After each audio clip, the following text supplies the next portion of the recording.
It is astonishing that the Aztecs developed a calendar system that not only reflected their deep understanding of time, but was also an integral part of their religious life. The system consisted of two main calendars: the ritual Tonalpohualli, comprising 260 days, and the solar Xiuhpohualli, which had 365 days. These two calendars combined to form a unique 52-year cycle known as the Tonalpohualli, which was crucial for Aztec rituals and agriculture. The Tonalpohualli was made up of 20 periods of 13 days each, with each period having its own name and symbolism, allowing the Aztecs to accurately track time for their rituals.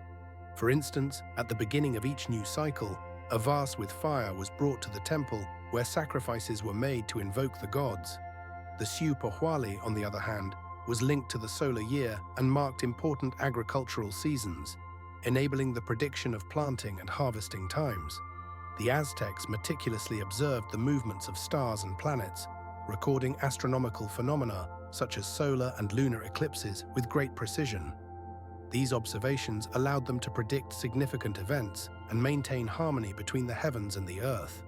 At the end of each 52-year cycle, the Aztecs conducted ceremonies to renew the fire, during which they feared the end of the world. In these moments, new fires were lit on the tops of pyramids, symbolizing rebirth and a new cycle of time. Complex rituals were accompanied by dances and songs, emphasizing the rhythmic flow of time and its connection to the divine.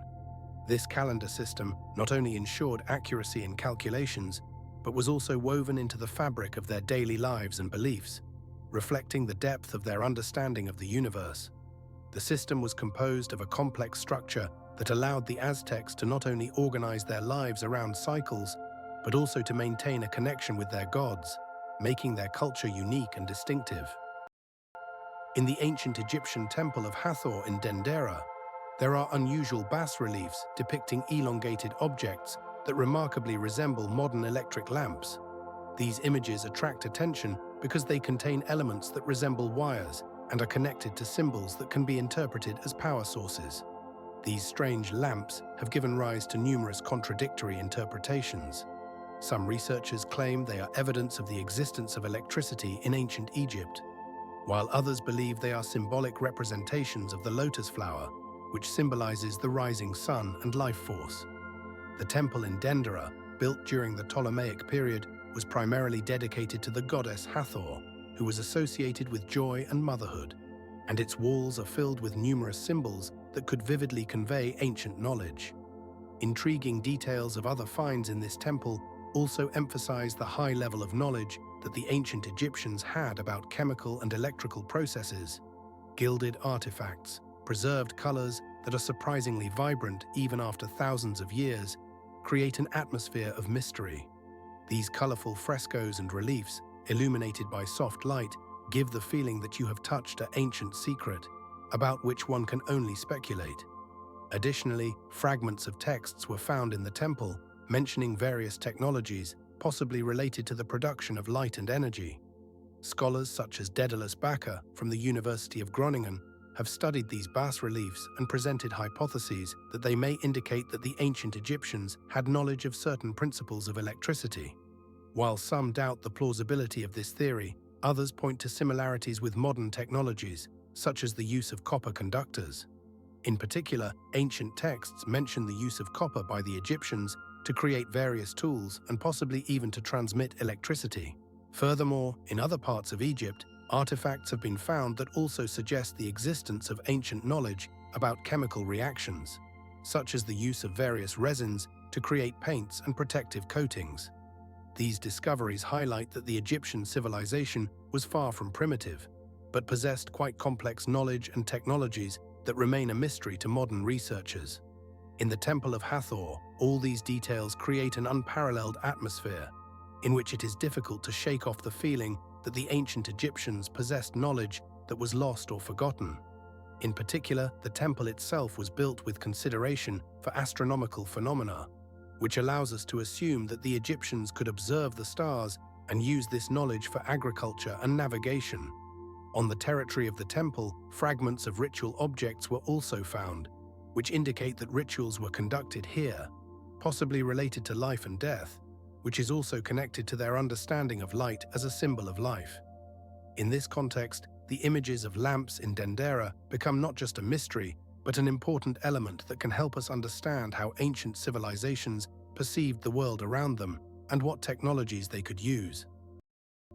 Remarkably, on a map created by the Ottoman Admiral Piri Reis in 1513, the outlines of the Antarctic coastlines are visible, which have been hidden under an ice cover for thousands of years.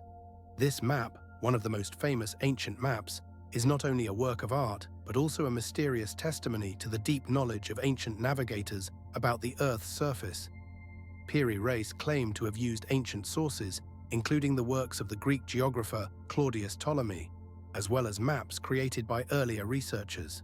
His map shows not only already known areas, such as the coastlines of Europe and Africa, but also details indicating the presence of ice-covered land, which challenges traditional notions that Antarctica was only discovered in the 20th century. Modern research, such as the work of a team of scientists led by Dr. Hannu-Pekka from Finland, has shown that some maps, similar to Piri Reis's map, can indeed indicate the precise location of subglacial relief forms that were known long before their official discovery. These studies include the use of georadars and other technologies that allow researchers to explore ice covers and underwater structures, confirming that ancient cartographers could have possessed information that was not available to contemporary scientists of that era. It is interesting to note that Piri Reis's map is not the only one that raises questions. For example, the map of Mercator, created in 1520, also contains details that do not match the known geographical data of that time.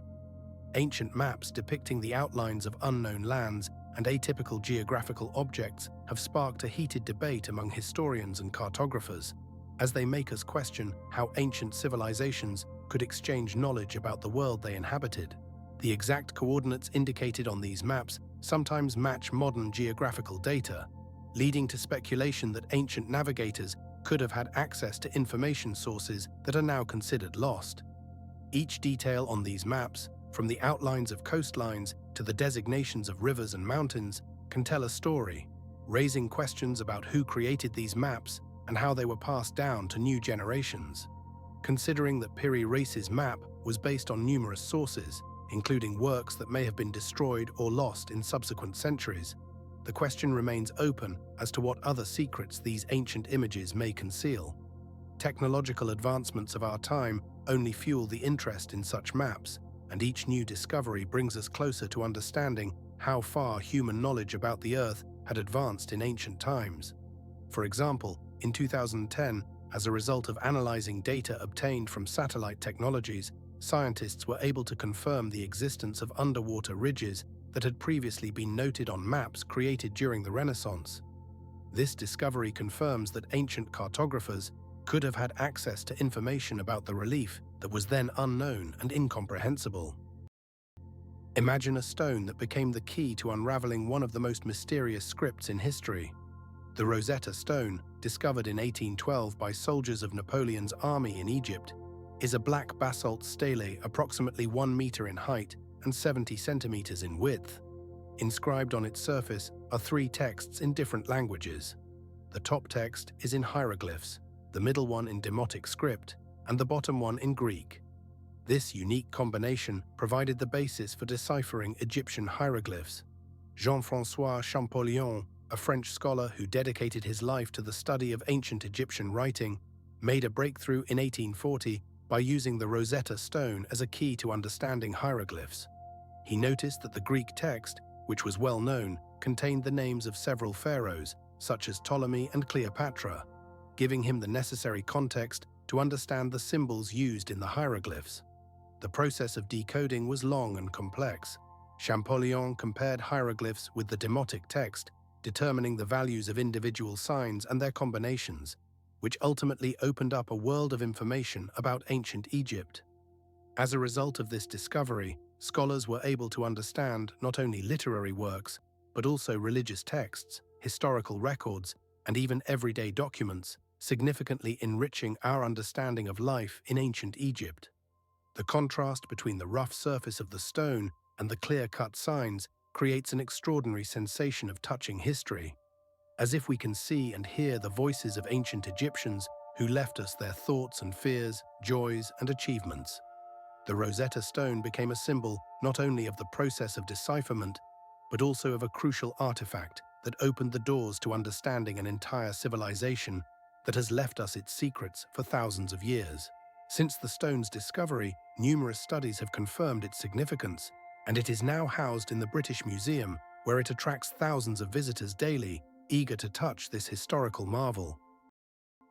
The enigmatic Sphinx on the Giza Plateau raises numerous questions, and some researchers suggest that its age may be significantly older than commonly believed.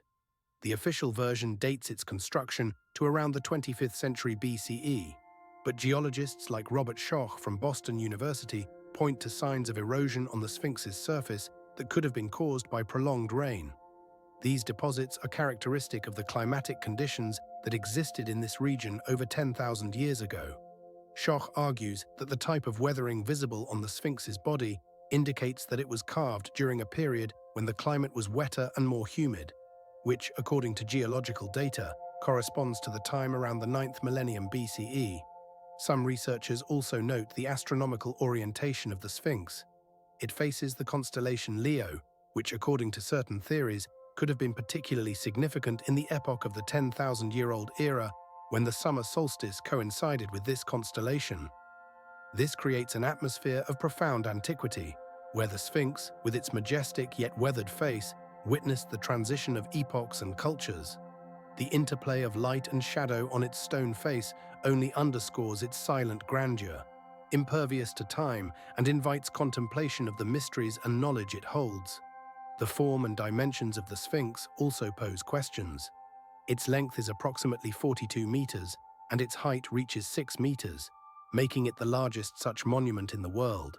These majestic proportions and the Sphinx's enigmatic aura attract the attention not only of tourists, but also of scholars seeking to unravel its secrets, while its aura of ancientness penetrates the hearts and minds of all who encounter this masterpiece of art and engineering. There are various hypotheses about the purpose of the Sphinx.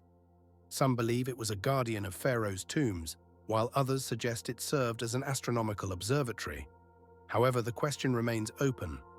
Who truly created this titanic guardian, and what role did it play in ancient Egyptian culture? The difficulties in determining its true age only add to the intrigue, prompting us to question our understanding of human history and civilization.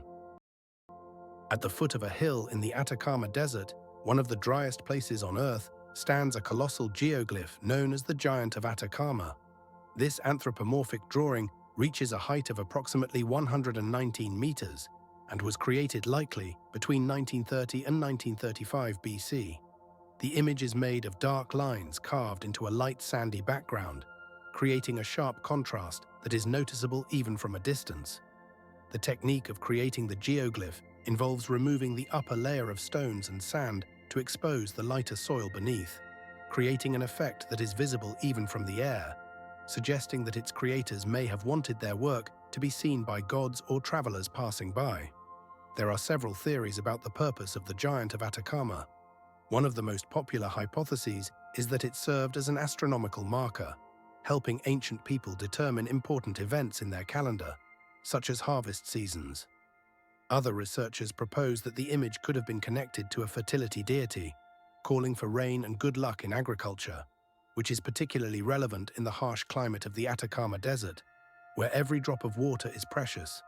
There are also suggestions that the geoglyph indicated the location of water sources, which is crucial for survival in such arid regions.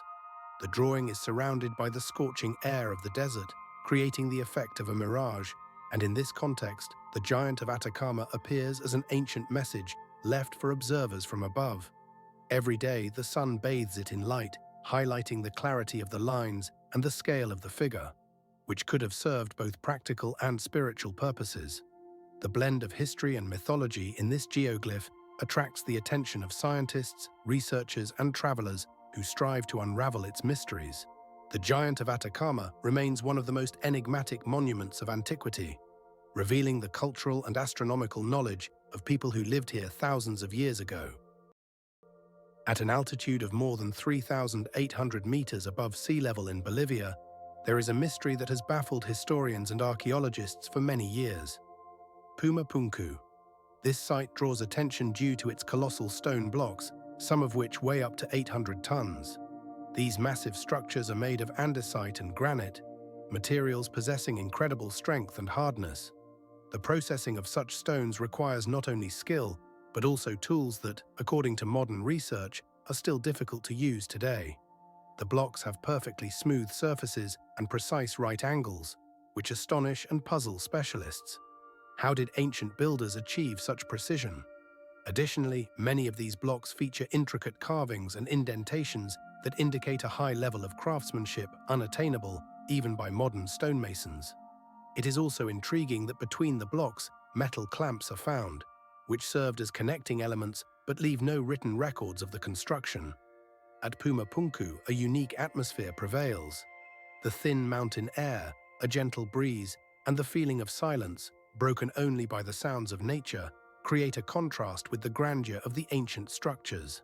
Surrounding landscapes look rough and wild, while the stone blocks themselves are awe-inspiring in their precision and craftsmanship.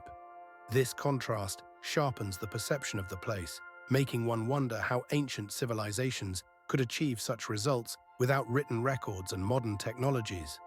Puma Punku is an important object of study as it challenges existing notions about the capabilities of ancient people and their architectural achievements. Each time researchers return here, they encounter new questions that demand answers, and Puma Punku continues to remain one of the most mysterious pages in human history. 8 constructions, including Tiwanaku and Kalasasaya, demonstrate not only precision but also knowledge of geometry and architecture that were possessed by ancient builders. Scientific research shows that even modern methods do not always ensure the same level of accuracy, leaving many questions about how these magnificent structures were built. In the tropical forests of Central America, hidden from the sun's rays by dense tree canopies, the Maya civilization once flourished, leaving behind magnificent cities that suddenly emptied between the 8th and 9th centuries AD. Places where human voices once echoed are now filled only with the rustling of leaves enveloping abandoned temples and the sounds of wild animals that have made their homes in ancient palaces. Scholars continue to debate the causes of this mysterious disappearance. One of the most popular theories suggests that the Maya faced a catastrophic drought that could have lasted up to 20 years, leading to a significant decline in agricultural production. A study conducted by a group of researchers led by Dr. Matthew Pollard showed that the analysis of sedimentary deposits from the central lowlands of the Yucatan Peninsula indicated a sharp decrease in rainfall during this period. Other experts, such as Dr. Todd Hodges, propose a resource depletion theory. Intensive farming and deforestation ultimately led to the loss of fertile soil and a decrease in available resources. This resulted in social tensions and conflicts, which are confirmed by archaeological findings, including evidence of destruction in cities like Tikal and Copan. Wars between neighboring states may also have played a role in the civilization's decline. Research by archaeologists shows that the number of weapons found in excavations increased significantly before the disappearance. Epidemics may have also exacerbated the situation, although the direct link between diseases and the fall of society remains controversial. Excavations in places like Palenque reveal a large number of burials that may indicate mass population loss.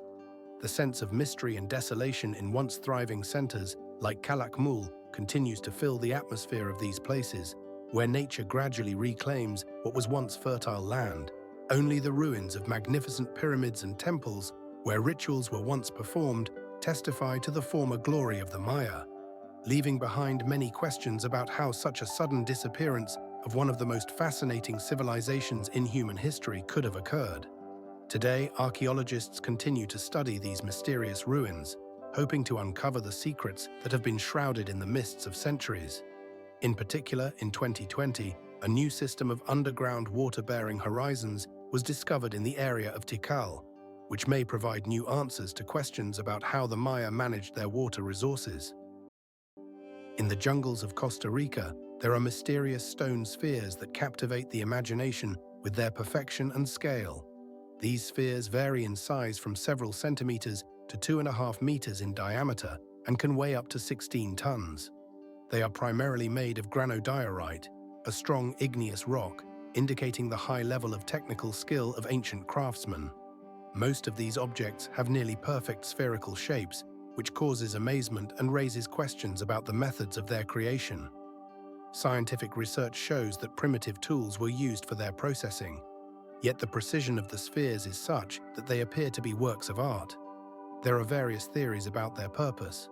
Some scientists suggest that these stone spheres could have served as astronomical markers, allowing ancient residents to track the movements of celestial bodies. Others believe they could have been symbols of status or served as navigational aids in the dense jungles. It is interesting that the placement of these spheres is not random. They often form specific geometric patterns, indicating the advanced knowledge of mathematics and astronomy among ancient cultures. The humid air of the tropical forest, filled with the aromas of exotic plants, creates a contrast between the man-made perfect spheres and the chaotic vegetation of the jungle, enhancing the feeling of touching an ancient enigma. Local residents and researchers note that these spheres, surrounded by vines and tropical plants, seem to have been left there to remind of their creator.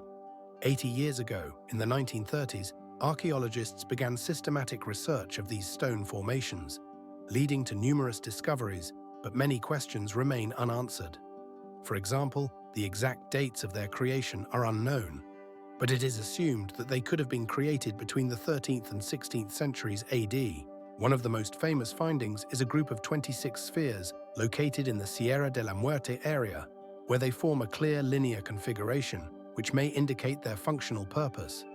The spheres not only attract the attention of researchers, but also become the subject of disputes and debates, giving rise to numerous myths and legends about ancient civilizations of Costa Rica.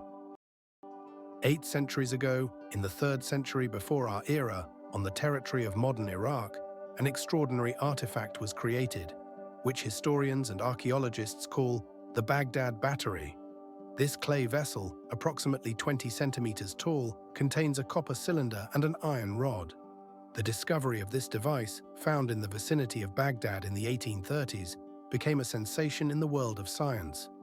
Research conducted in 2003 by the renowned archaeologist and historian Dr. Alan D. Curtis showed that when the vessel is filled with an electrolyte, such as a solution of acetic acid or lemon juice, it can generate a small voltage, around 2 volts. This discovery led to various theories about the possible use of the Baghdad Battery. Some researchers suggested that it could have been used for galvanization, which allowed for the creation of decorative coatings on iron and copper items, or possibly for medical purposes, such as treating diseases with electric current.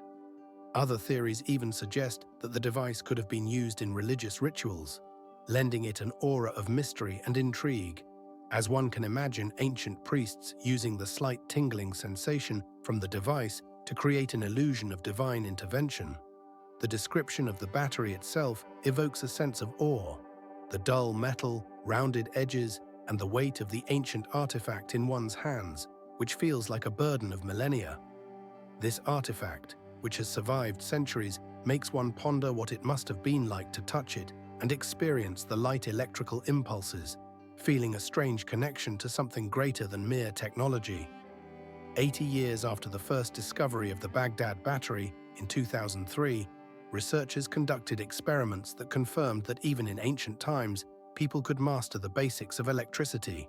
As a result of these experiments, conducted at the University of Baghdad, it was established that this artifact could generate enough energy to cause slight sensations on the skin, leading to new discussions about the capabilities of ancient civilizations in the fields of science and technology.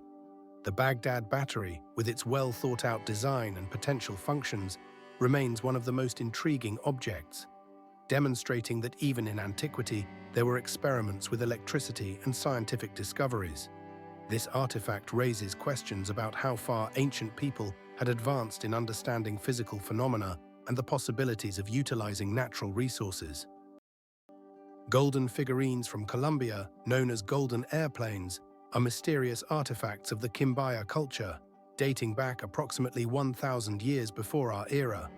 These small objects, made of gold, feature characteristic triangular wings, a vertical stabilizer, and a shape reminiscent of the fuselage of a modern airplane. The sizes of these figurines range from 5 to 15 centimeters in length. Researchers, such as Dr. José Arturo Cardoso, have created scale models based on these artifacts and conducted experiments that show they can achieve aerodynamic flight, raising the question of their possible use in ancient times. Some researchers interpret them as evidence of ancient flying machines, while others believe they may represent stylized images of birds or insects, a common motif in Quimbaya culture. In museums, these golden figurines sparkle under the light of lamps, creating a magical effect that highlights the elegance of ancient jewelry craftsmanship. The contrast between the primitive techniques used in their creation and their futuristic appearance is striking and prompts reflection on how these people might have envisioned flight and nature. Discoveries from Colombia underscore the high level of skill achieved by the jewelers of that time, who used simple tools to create such complex forms. According to modern scholars, artifacts like the golden airplanes offer a window into ancient beliefs about celestial beings and inspire new research that could alter our understanding of ancient civilizations. The archaeological heritage of Quimbaya continues to attract researchers due to its complexity and mystery, and its study may lead to significant discoveries. More than 30 such figurines can be found in museum collections, indicating the widespread prevalence of this type of art among the Quimbaya people. Imagine ancient cities where water flowed through canals, and residents enjoyed cleanliness and comfort that modern people can only dream of. The Roman aqueducts built in the 1st century BC became true engineering marvels, capable of transporting water over distances of up to 100 kilometers. These structures used gravity to move water, and their design included arches and vaults that not only ensured stability, but also created impressive landscapes. For example, the Pont du Gard aqueduct in France, standing at 48 meters tall, still amazes with its architecture and robustness. In Mohenjo-Daro, one of the largest cities of the ancient Indus Valley civilization, a sewage system has been functioning for over 4,000 years. The streets were paved with bricks, and beneath them ran drainage channels that effectively removed wastewater. Each house had toilets with running water, a novelty for that time. The Minoans on Crete were not behind in water supply development. They used terracotta pipes to deliver water to their palaces, and in some places, toilets with flushing systems were found, operating on water pressure. In Roman baths, which became centers of social interaction, the sound of flowing water created an atmosphere of tranquility and coziness. The echo in the vaulted rooms of the baths enhanced the sense of grandeur of these structures. The running water filling the pools contrasted with the dusty streets of the city, where dirt and desolation coexisted with the cleanliness and freshness of the baths.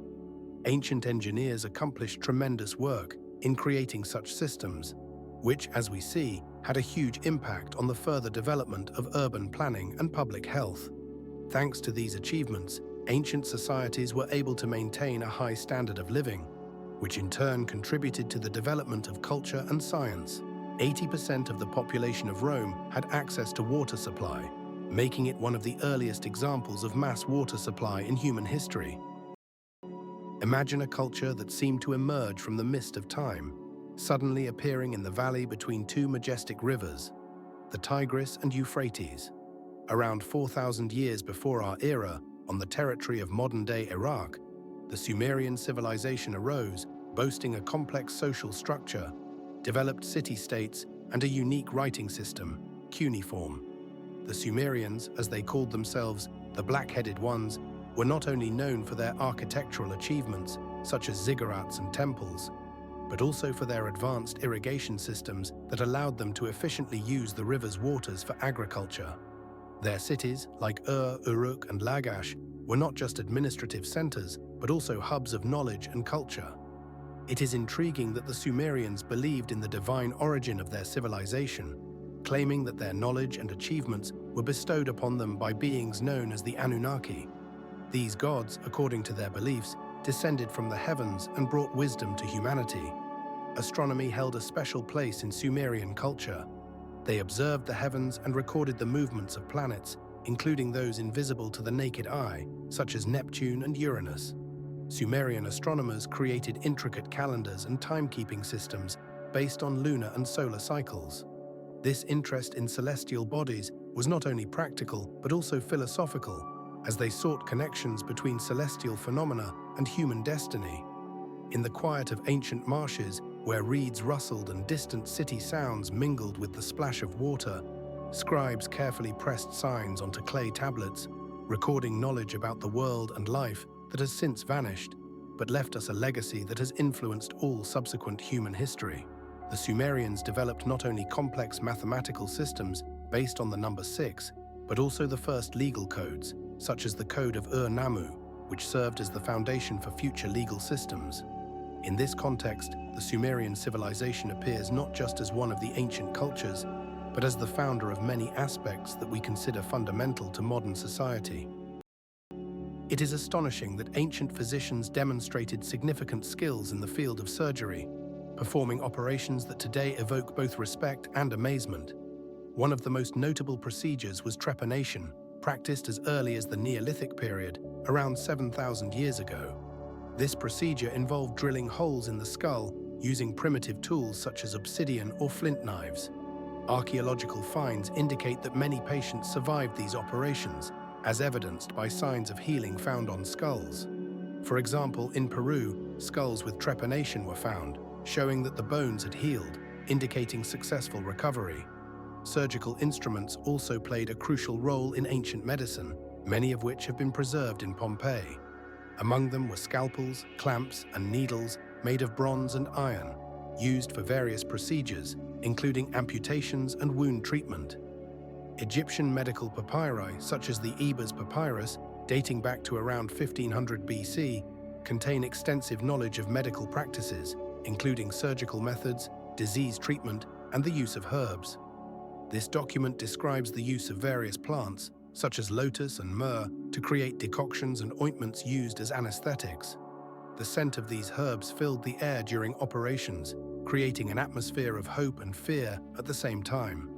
Ayurvedic practices in India add another layer to our understanding of ancient medicine. In Ayurveda, surgery was an integral part of treatment, and physicians used complex methods to remove tumors and treat injuries. They applied special plant mixtures to alleviate pain and used the sounds of primitive instruments, feeling their sharp contact with bones, which created an atmosphere of tension and expectation. Operations were performed in conditions far from modern standards, but many ancient patients, filled with hope, took the risk, trusting their physicians. Comparison with modern methods shows that many of these ancient practices were not only intuitive, but also based on deep knowledge of the human body. Despite the lack of modern technologies, ancient physicians possessed a wide range of methods that ensured their success in treating serious diseases and injuries. For example, in India, according to texts, surgery is mentioned as one of the 6 main branches of Ayurveda, and physicians had access to a variety of tools and techniques that were used to achieve good results. 800 years ago in China, surgery made significant progress, including the use of acupuncture as a complement to surgical interventions. These practices demonstrate that ancient physicians not only treated patients, but also actively developed their knowledge of the human body and methods of its treatment, which laid the foundation for future medical achievements. Imagine the majestic Stonehenge standing on Salisbury Plain in England, where massive stone blocks weighing up to 50 tons seem frozen in time, enveloped in a mystical atmosphere. These monoliths were likely transported from quarries in Wales, located up to 240 kilometers away. Scholars believe that the construction of this megalithic complex began around 13,000 years ago, and its purpose remains a subject of numerous debates. Some researchers view Stonehenge as an ancient observatory used for tracking solar and lunar cycles. For instance, on the summer solstice, sunlight passes between the stones, creating a breathtaking spectacle when it falls precisely on the central altar. This could suggest that the builders sought to record astronomical events, which were crucial for their agricultural practices. Other theories propose that Stonehenge served as a ritual center for ceremonies related to life and death. Some even suggest that it was used for healing, thanks to its unique acoustic properties that create sounds believed to have a soothing effect on people. As you approach Stonehenge, you hear the wind whistling between the stones, creating a melody that echoes through the centuries. The coolness from the ancient blocks standing under the open sky is especially pronounced when sunlight pierces through the clouds, casting shadows that captivate. Over the centuries, researchers have tried to understand how ancient people could move such heavy stones and place them with such precision. Using simple tools and methods, such as wooden logs for rolling stones and systems of channels for their transportation, they managed to create this magnificent structure which continues to inspire awe. Even today, despite technological advancements, Stonehenge remains a symbol of ancient culture and engineering prowess, raising questions about how and why it was built. Complex structures like trilithons, composed of 2 vertical stones and 1 horizontal, demonstrate the level of knowledge possessed by the builders. Parallels with other megalithic sites, such as Carnac in France or Newgrange in Ireland, highlight common architectural and ritualistic features, indicating that such places held significant importance for ancient societies. Stonehenge, with its mystery and historical significance, continues to attract the attention of scholars and tourists, remaining one of the most studied and discussed archaeological finds. Even thousands of years after its construction, it remains a key object for studying ancient civilizations, their beliefs and technologies. Each stone, each crack, and each shadow cast by the setting sun holds stories and secrets that researchers strive to decipher. Notably, Stonehenge was inscribed on the UNESCO World Heritage List in 1986, underscoring its importance for world history and culture. Beneath the waters of the Bahamas Islands lies a mysterious structure known as the Bimini Road, which attracts the attention of researchers and adventurers from around the world. This underwater formation consists of rectangular blocks arranged in a row, creating the impression of an ancient road or wall disappearing into the blue ocean. The sizes of these blocks vary, but some of them can reach more than 2 meters in length and 1 meter in width. Many scientists believe that this structure could be the remnants of an ancient civilization, possibly even Atlantis, as mentioned by Plato in his works. However, there are also conflicting theories that claim the Bimini Road is nothing more than a natural geological formation created by erosion and underwater processes. These theories cast doubt on the historical significance of the discovery, leading to lively debates in scientific circles. The details of Edgar Cayce's prophecy add intrigue, as he predicted in the early 20th century that the remains of Atlantis would be found in this area. His predictions have laid the foundation for numerous studies, attracting the attention of both scientists and enthusiasts of mysteries. The underwater exploration of the Bimini Road plunges into an atmosphere of mysterious adventure. Sunlight penetrates the water, creating a play of light and shadow on the stone blocks, while seaweed sways in the rhythm of ocean currents, as if guarding the secrets hidden beneath the water's surface. Local divers exploring this mysterious area report strange sensations, as if they are not just exploring underwater reefs, but delving into forgotten pages of history. These sensations fuel interest in the Bimini Road, making one wonder what exactly lies beneath the ocean's surface. For a long time, the structure remained unsolved, and it was only in 1951 that a group of divers led by John A. Burden discovered it, initiating serious research. Burden and his team documented numerous photographs showing straight lines and angles that seemed too precise for random natural formations. Scientific research conducted in the following decades confirmed the presence of these blocks, but the results did not lead to a consensus.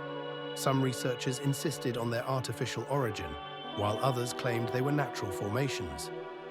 In 1981, oceanographers from the University of Miami conducted underwater research, collecting rock samples that were later dated. Despite all efforts, the origin of these blocks remains a mystery. The Bimini Road continues to generate lively interest and controversy, leaving neither scientists nor adventure enthusiasts indifferent. Approximately 40,000 years ago in Europe, the Cro-Magnons suddenly appeared, the ancestors of modern humans, and with them emerged art that is astonishing in its complexity and expressiveness. During this period, in caves such as Lascaux and Altamira in France and Spain, archaeologists discovered realistic cave paintings depicting animals, bison, mammoths, and deer. These images were created by the Cro-Magnons, who used their artistic skills to express their connection to the world around them. They not only painted pictures, but also created sculptures, such as the famous Venus of Willendorf, carved from limestone and depicting a female figure. The manufacture of musical instruments like bone flutes also attests to the cultural advancement of this society. Notably, the Cro-Magnons used needles with eyes for sewing clothing, allowing them to create warm garments from animal hides, as well as harpoons and atlatls, complex devices for throwing spears, significantly enhancing their hunting capabilities. The origin of these skills remains a mystery. Their predecessors, the Neanderthals, did not possess such achievements, and it seems as if they simply appeared out of nowhere. The flickering light of primitive lamps illuminating the dark caves creates an atmosphere of mystery and enchantment, and one can only imagine how the ancient artists, immersed in their creative process, felt connected to their ancestors through the centuries. The red and black pigments used to create these masterpieces have endured on the damp walls, and their reflections continue to tell the story of how people began to express their thoughts and feelings through art, marking an important milestone in human development. These cave paintings and artifacts serve as a reminder of how the Cro-Magnons were the first to convey their experiences and observations through creativity, thereby creating a cultural heritage that continues to inspire and amaze us today. Once, in the harbor of Rhodes, there stood the Colossus, a colossal statue that reached approximately 33 meters in height. This bronze figure, erected on a stone base, was built in honor of the sun god Helios in 280 BC. The Colossus was not just a work of art, it was a symbolic expression of the power and pride of the Rhodians, who wanted to demonstrate their independence and strength after their victory over the Macedonian general Demetrius Poliorcetes. According to the architect's design, led by Chares, the statue was to gleam under the sun's rays, reflecting bright light and creating the impression that it itself radiated light.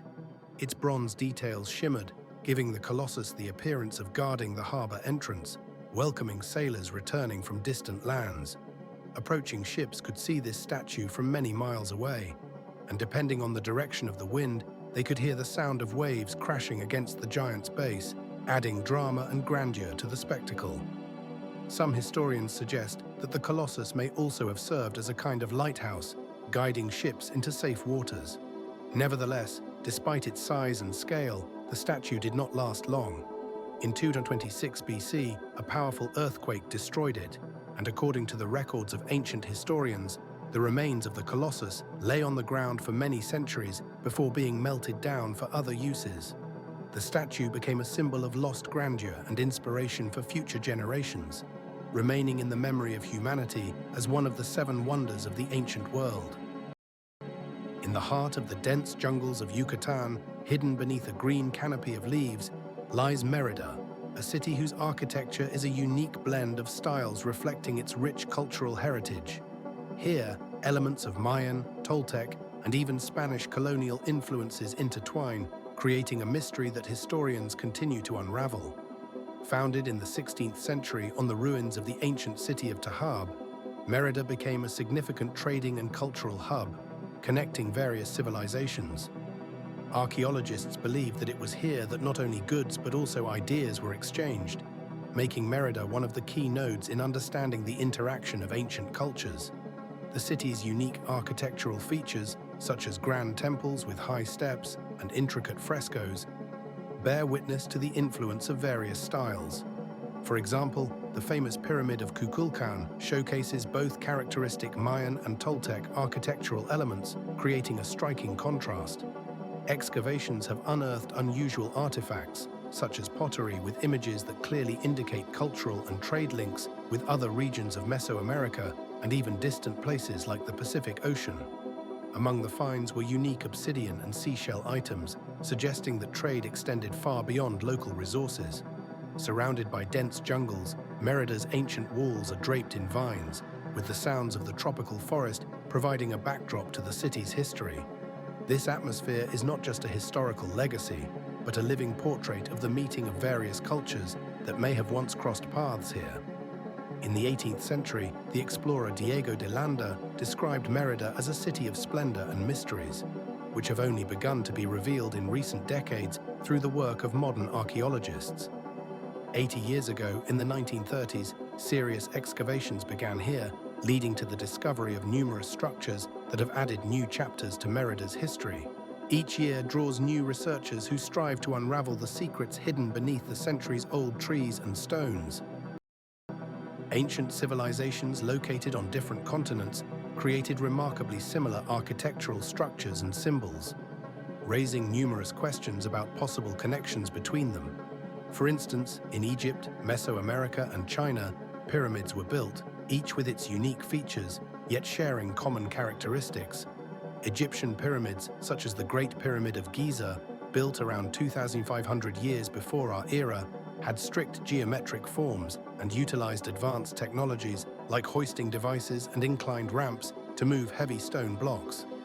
Meanwhile, in Mesoamerica, the Maya built their pyramids, like the Pyramid of Kukulkan in Chichen Itza, with precise astronomical orientations, while in China, during the Qin dynasty, pyramids were constructed, which remain a mystery to archaeologists. These structures served not only as tombs, but also as astronomical observatories, demonstrating the depth of knowledge these peoples had in astronomy and mathematics. Parallels in flood myths also generate interest. Legends of a global flood can be found among the Sumerians, Greeks, Native Americans, and many other peoples, raising questions about the existence of a common archetype or real catastrophes that could have affected multiple cultures. Theories explaining these similarities range from diffusionism, which posits that ideas and technologies were transmitted between cultures through trade and migration, to the hypothesis of an ancient mother civilization that could have been the source of knowledge for subsequent cultures. For example, some researchers suggest that the ancient city of Tiwanaku in Bolivia, dating back around 800 years before our era, could have been a center from which important knowledge about construction and astronomy was disseminated. Similar solar symbols, such as circles and spirals, appear in cave paintings, architecture, and artifacts from Europe to Australia, indicating that ancient people shared common concepts of the cosmos and time. In Mesoamerica, for example, solar symbols were depicted on temple walls, as in Tenochtitlan, while in Egypt, the solar disk Ra was a central element in religious rituals. These symbols were not merely decorative. They were linked to calendrical cycles and agricultural practices, underscoring the importance of astronomical knowledge for survival in ancient times. Significant technological achievements, such as the use of concrete in Roman architecture, also have parallels in other cultures that independently developed their own building methods. For instance, in ancient China, special types of clay and straw were used to create strong and durable buildings that could withstand earthquakes.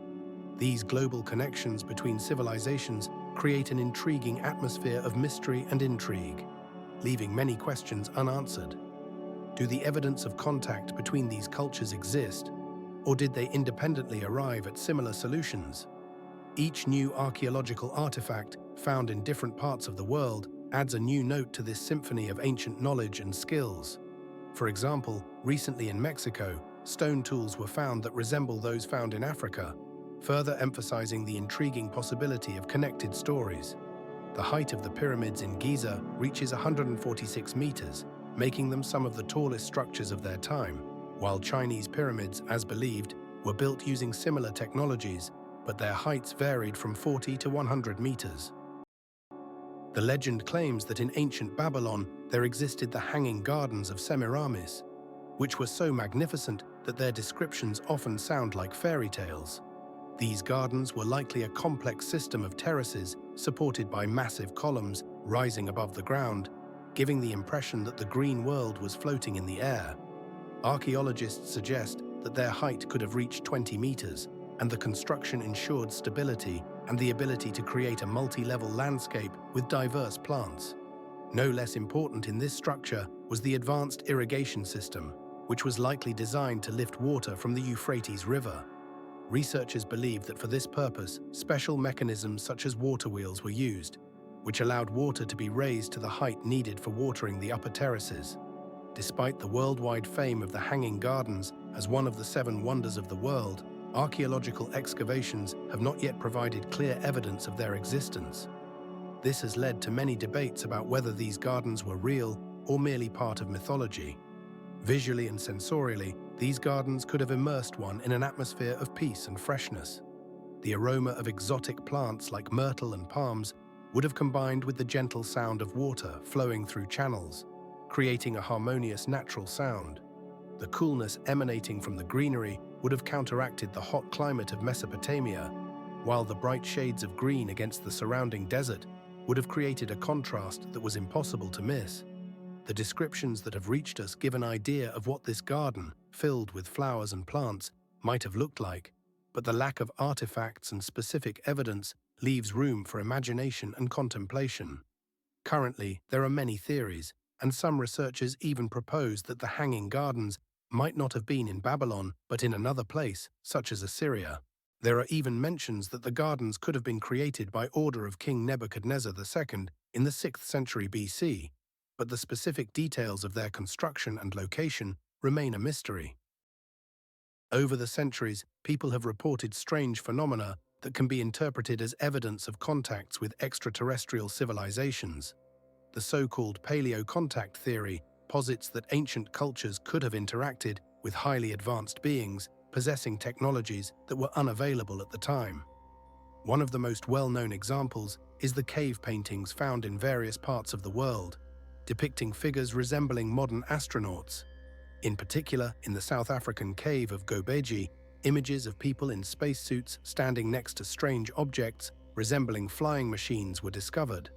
These artifacts raise numerous questions about whether ancient artists could have truly depicted extraterrestrial technologies. In Indian Vedic texts, Vimanas are described, flying machines that could move through the air and even in space. These mentions pique the interest of paleo-contact proponents who argue that such descriptions could be based on real encounters with extraterrestrials. The Maya, for their part, left us images of cosmonauts on their famous stelae and frescoes, further fueling interest in this topic. For instance, in the ancient city of Palenque, a stele was found with an image of a ruler who, according to some researchers, is wearing a cosmic suit. Medieval frescoes, such as those in the Church of St. Peter in Italy, depict flying saucers, which cannot fail to raise questions among viewers. Paleo-contact advocates present the sudden appearance of complex technologies and cultures, such as Egyptian or Sumerian, as evidence of external influence. However, the scientific community remains skeptical. Many researchers point out that such theories are based on an insufficient understanding of history and cultural development. They argue that extraterrestrial technologies are not a necessary explanation for the emergence of complex civilizations that could have developed independently. The question remains open as to how ancient people could have perceived encounters with beings possessing advanced technologies. This could have evoked both awe and fear, as such phenomena could have been genuine miracles for them. For example, ancient Greek myths about gods descending from the heavens, who could have been perceived as extraterrestrials with incredible abilities. Considering these historical facts, it is clear that the idea of paleo-contact resonates in the culture and mythology of many peoples.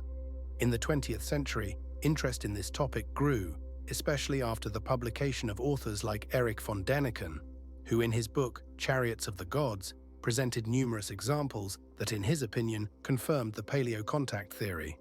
As a result of his work, millions of people began to reassess their views on human history and its place in the universe.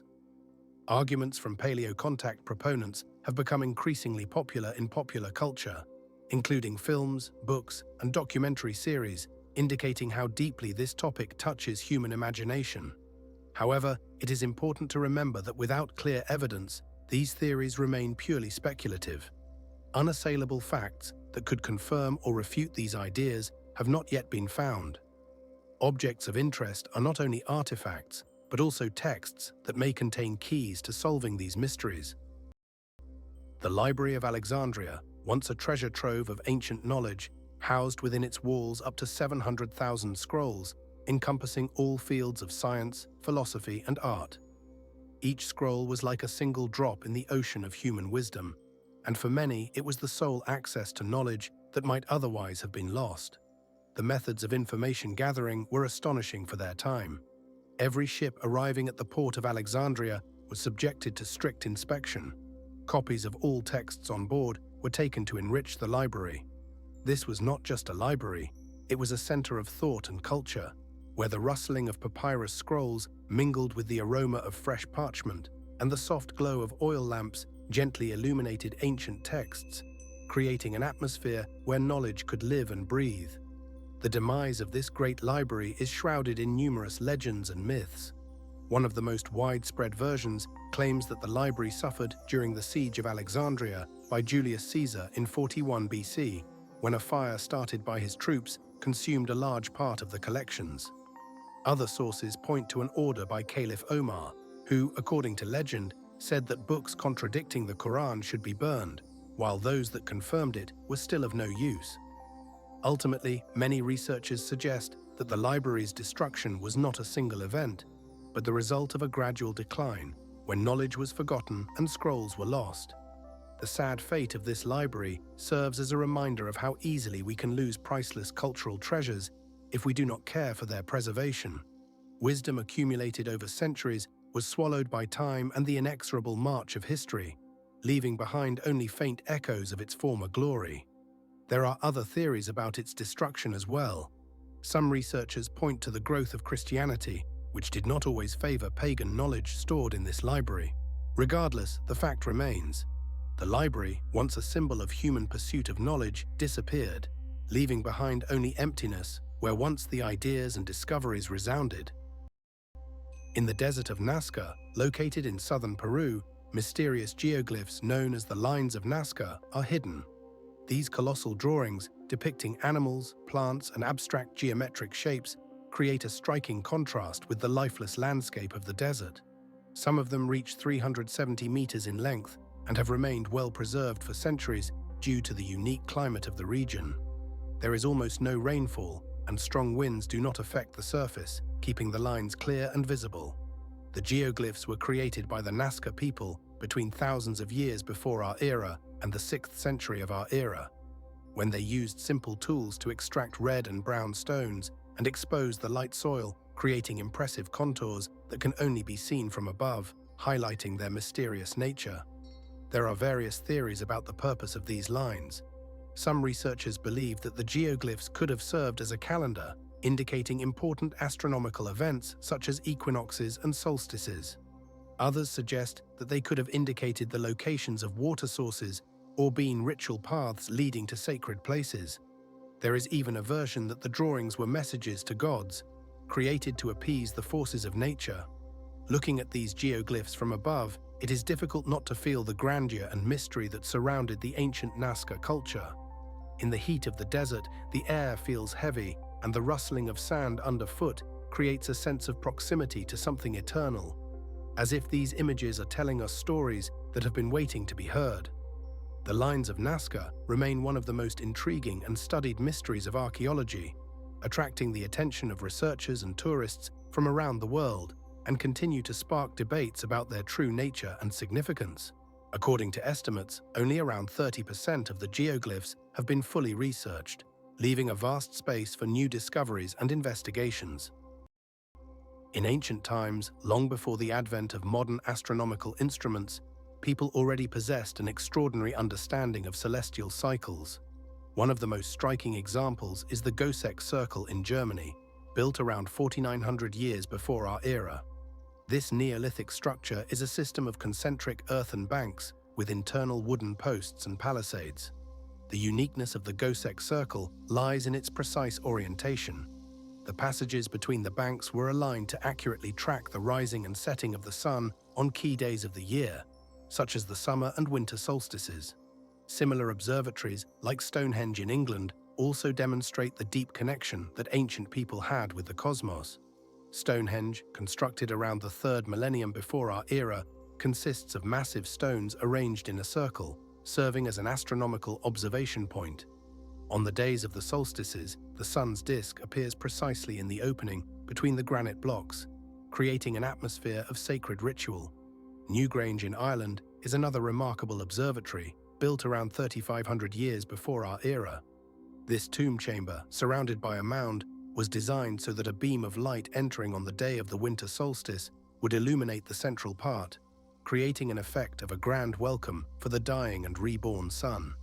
In Mesoamerica, the Maya created their own astronomical structures, such as the observatory in Uxmal, where the height of the buildings and their orientation allowed for the observation of planetary and stellar movements. These ancient observers would gather in the pre-dawn silence, awaiting the sun's appearance over the horizon. In those moments when the first rays of light touched the earth and the sun's disk slowly rose between the stones, they felt a deep connection with the cosmic cycles that governed their lives and agricultural rhythms. Solstices and equinoxes were not just astronomical events, but sacred moments when ancient people understood their connection to the universe, making their rituals incredibly significant. The Göcek Circle, like other similar structures, served not only as an astronomical observatory, but also as a place where people gathered for communication, celebration, and the transmission of knowledge about time and nature. In ancient Mesopotamia, ziggurats, magnificent stepped structures, seemed to reach for the heavens, representing unique architectural achievements of their time.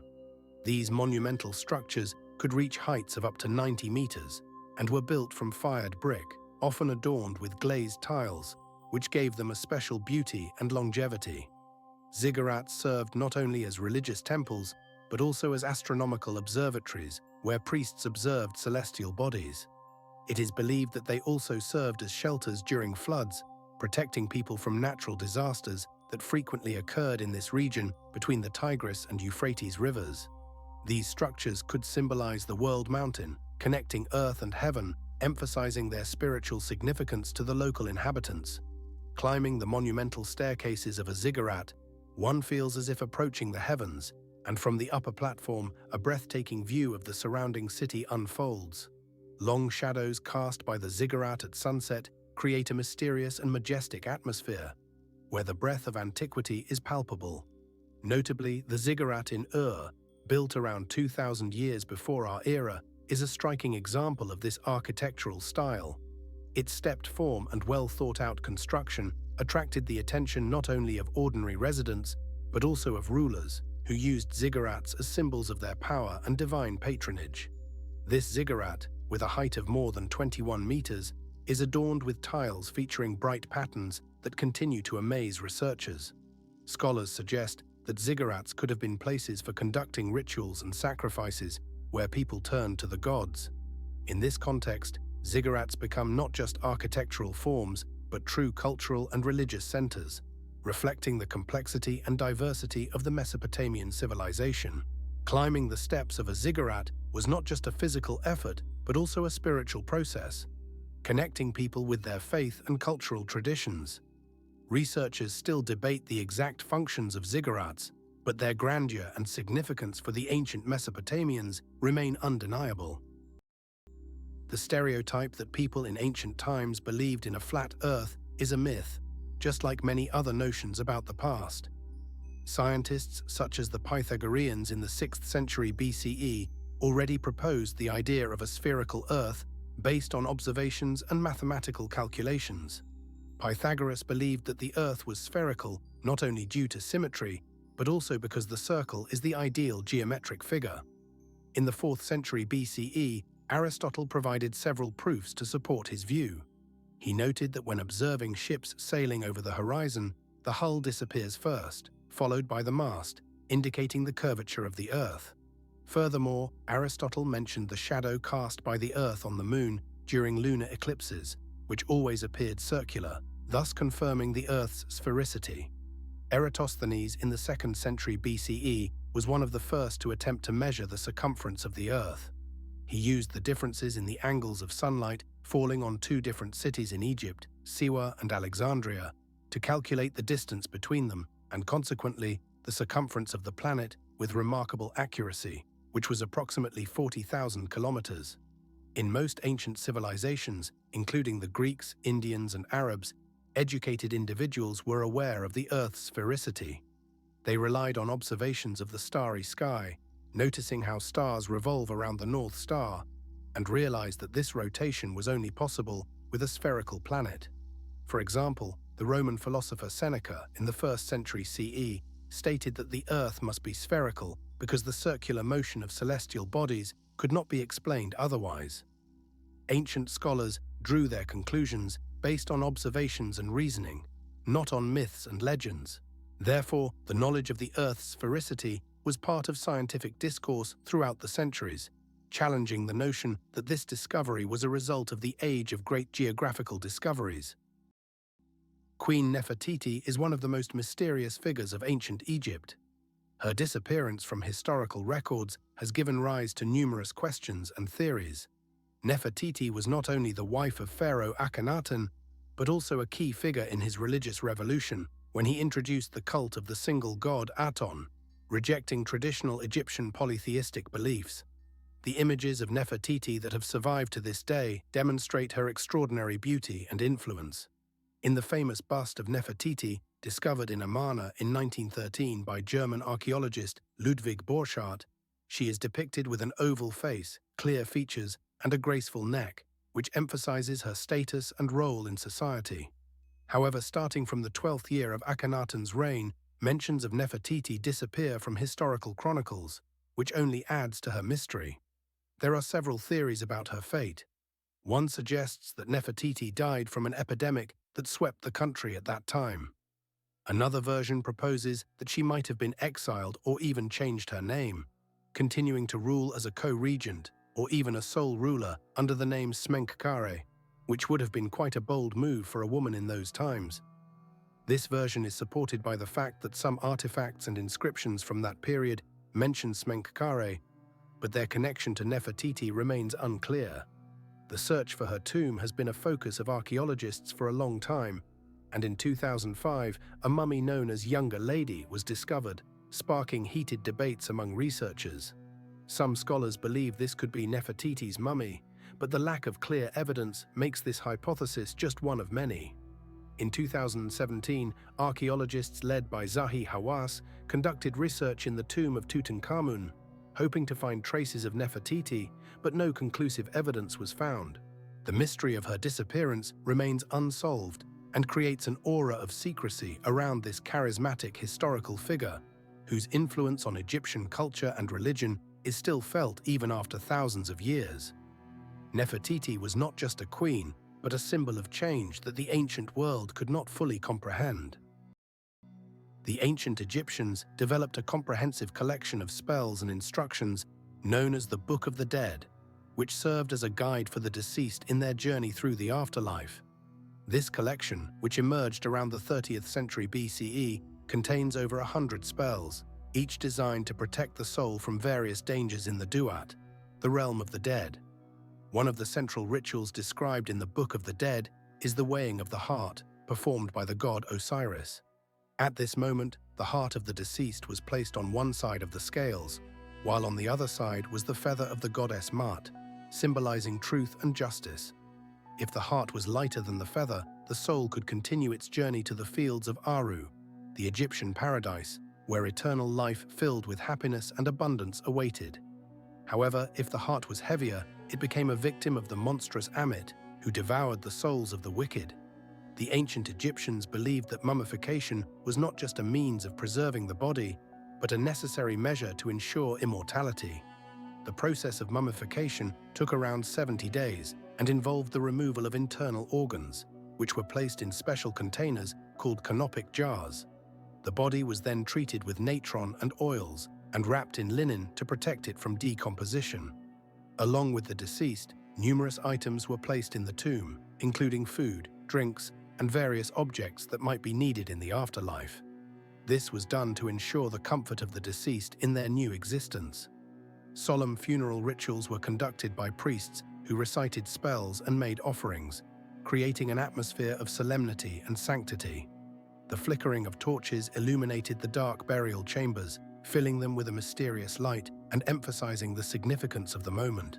The ancient Egyptians genuinely believed in the continuation of life after death, and every detail of the ritual, from the meticulously prepared body to the wealth placed in the tomb, served as evidence of their deep faith in the afterlife. The walls of the tombs were adorned with scenes from life, intended to accompany the soul on its next journey, while spells written on papyrus served as a reliable guide to the unknown world. As a result, Ancient Egyptian culture left us not only awe-inspiring monuments such as pyramids and temples, but also a profound understanding of how they perceived life and death. The Book of the Dead became a symbol of their hopes and fears, reflecting their complex beliefs about the afterlife and eternity. In the ancient Indian epic Mahabharata, technologies are described that evoke a sense of awe, as if one is reading about something from the future. One of the most striking examples is the shining weapon, which is said to be capable of emitting light brighter than 1,000 suns. The text mentions that after its use, food became poisoned, and those who survived lost their hair and nails. These passages transport us to a world where technology and magic intertwine, creating astonishing images. This is not merely mythology, but perhaps a reflection of technologies that were known in ancient times. Another interesting aspect is the Vimanas, flying machines described in Vedic texts. They are said to be able to fly through the air and even move underwater. For instance, in the Atharva Veda, it is stated that Vimanas could rise into the sky like birds and be controlled by mantras. These descriptions create a remarkable contrast between archaic language and the modern sound of technology. Chinese texts also mention mirrors that could transmit images at a distance, reminiscent of modern video communication. Imagine ancient sages developing mechanisms that could transmit images through space, evoking both wonder and fear. The feeling that we are reading about something created not on this planet makes us ponder how much more there is to discover. In Mahabharata, not only battles and gods are described, but also technologies that could be considered ahead of their time. These texts are filled with details that challenge our understanding of historical progress. 8,500 years ago, when these lines were written, it is possible that technologies existed that could have changed the course of history if they had not been lost. The descriptions of the shining weapon and flying machines cast doubt on our understanding of how civilization developed. Ancient texts filled with incredible images make us return to them again and again to try to understand what really happened. In this context, it is worth remembering other ancient cultures where similar mentions of advanced technologies can be found. For example, in Sumerian tablets, there are references to cosmic ships that could travel between stars. This confirms that the idea of advanced technologies is not an exception, but perhaps a common theme in different civilizations throughout history. Each of these discoveries, whether in Mahabharata, the Vedas, or Sumerian texts, underscores the importance of studying ancient knowledge, which may contain keys to understanding not only our past, but also our future. These ancient works become not just literary monuments, but true treasures containing riddles waiting to be solved. It is difficult to overestimate the value of such texts for modern science. For instance, in Mahabharata, phenomena are described that can be interpreted as radiation effects, resulting from a nuclear explosion. The capabilities of ancient civilizations often seem fantastic, and this makes us wonder how far their knowledge and technologies had advanced. In the caves of Liguria, in northern Italy, mysterious cave paintings dating back approximately 10,000 years before our era were discovered. These images depict strange figures that can be interpreted as underwater objects, resembling modern-day submarines. On the walls of the caves, stylized outlines can be seen that evoke associations with the shape of submarines, sparking heated debates among researchers. In particular, in the Grotto of Ponte Cierco, archaeologists found a series of drawings featuring long, streamlined bodies with portholes, emphasizing their parallels with contemporary submarines. Professor Lorenzo Bonetto from Genoa proposes a theory that these images could have been created to mark a ritual related to water or the sea, while other researchers suggest they are stylized depictions of boats or even animals, such as dolphins. The atmosphere in the caves is permeated with coolness, creating a unique mood while studying these artifacts. Immersed in the dim light, researchers feel the mystery surrounding the ancient images. It is astonishing that these figures raise questions about the level of technological development of people at that time and whether they could indeed create complex devices. Some researchers even hypothesize that these drawings could be evidence of ancient technologies used for underwater navigation. Although this may not be true, it underscores the richness of human imagination. In this context, it is worth mentioning that in Liguria, tools such as hunting implements have also been found. indicating a developed culture of hunting and gathering. For example, stone tools found near the cave paintings demonstrate that people of that time used sophisticated stoneworking techniques, indicating a high level of skill. Nevertheless, the mysterious paintings remain an unsolved puzzle, sparking controversy among scientists and history enthusiasts. Each new discovery in these caves brings new questions and theories, making Liguria a center of archaeological research. Unique finds attract attention, and every year researchers from around the world come here to unravel the mysteries of the past.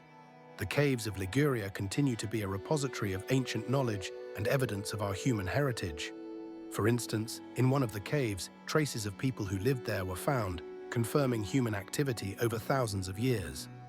Findings in Liguria show that people not only hunted and gathered food, but also left traces of their existence in the form of art that today evokes wonder and admiration. On the remote island of Easter, amidst the vast expanses of the Pacific Ocean, stand the Moai, monumental stone statues, majestically gazing into the distance. These giants, reaching up to 10 meters in height and weighing up to 80 tons, were created by the island's inhabitants, the Rapa Nui, during the 9th and 10th centuries of our era. Each Moai is unique, yet all share characteristic features: elongated heads, distinct facial features, and enormous ears. The statues are situated along the coastline, facing the sea, creating an eerie impression as if they are guarding the island and its inhabitants. However, the mystery surrounding the transportation of these heavy statues from the quarries on the eastern slope of the volcano Rano Raraku to their final destinations remains unsolved. Various theories exist. Some suggest that the Rapa Nui used logs as rollers, while others claim that the statues walked. They rocked back and forth, allowing them to move across the ground. Scientific research indicates that creating one Moai could have taken years, and moving them required immense effort and teamwork. The loud roar of the ocean waves crashing against the shore creates an atmosphere of solitude, while the wind etches the stern faces of the statues, lending them an even more enigmatic appearance. The island, surrounded by the vastness of the Pacific Ocean, feels like a lost world filled with secrets and stories that may never be fully revealed. Scientists continue to study the local resources and technologies used by the Rapa Nui, and in the 21st century, archaeologists discovered more than 90 statues that have not yet been installed in their final positions. A significant discovery was that the Moai were not just statues, but symbols of power and status, reflecting the culture and social structures of the ancient island inhabitants. Beneath the earth of Cappadocia lie complex and extensive underground cities, capable of housing thousands of people. These unique structures, such as Derinkuyu and Kaimakli, reach depths of up to 20 levels, each connected by a network of narrow tunnels and passageways. Inside these subterranean spaces, cool air creates a sense of security, while muffled footsteps add an air of mystery. Walls carved from volcanic tuff reflect the flickering light of torches, highlighting the architectural complexity and ingenuity of these places.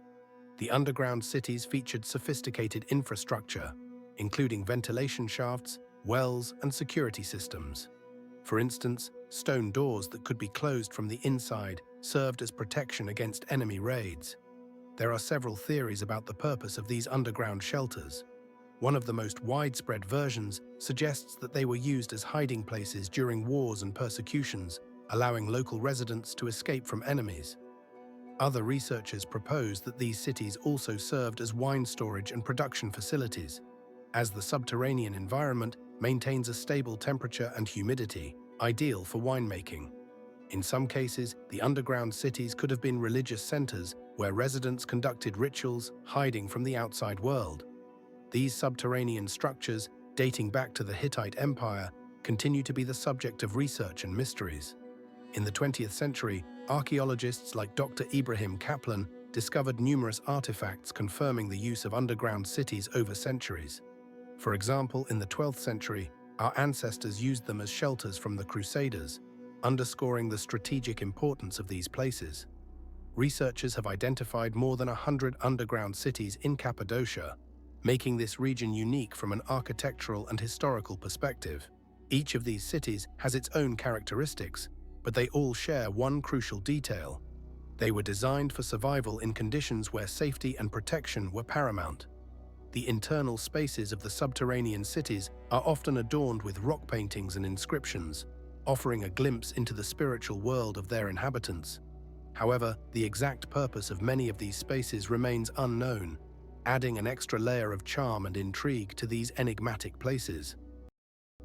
In ancient texts from various cultures, there are remarkably similar descriptions of flying chariots of gods, which raise many questions about how ancient civilizations perceived celestial phenomena and divine powers. In the Vedas, the sacred texts of Indian culture, one can find references to Vimanas, flying machines controlled by gods. These devices are described as shining, with lights that blind and sounds like thunder. Specifically, in the Ramayana and Mahabharata, there are scenes where gods use their chariots to move through the air, leaving behind trails of bright light and wind. Similarly, in the Bible's book of Ezekiel, there is a description of a chariot that moves with the help of radiant beings, producing sounds like the wings of enormous birds. Sumerian texts are no exception. In the legends about the god Enuma Elish, it is said that chariots can float in the sky, accompanied by storms and lightning. These descriptions have drawn the attention of researchers such as Erich von Däniken, who proposed that such evidence might indicate contacts between ancient people and extraterrestrial beings. He claimed that descriptions of flying objects and divine chariots are actually evidence of technologies that were not available to ancient civilizations.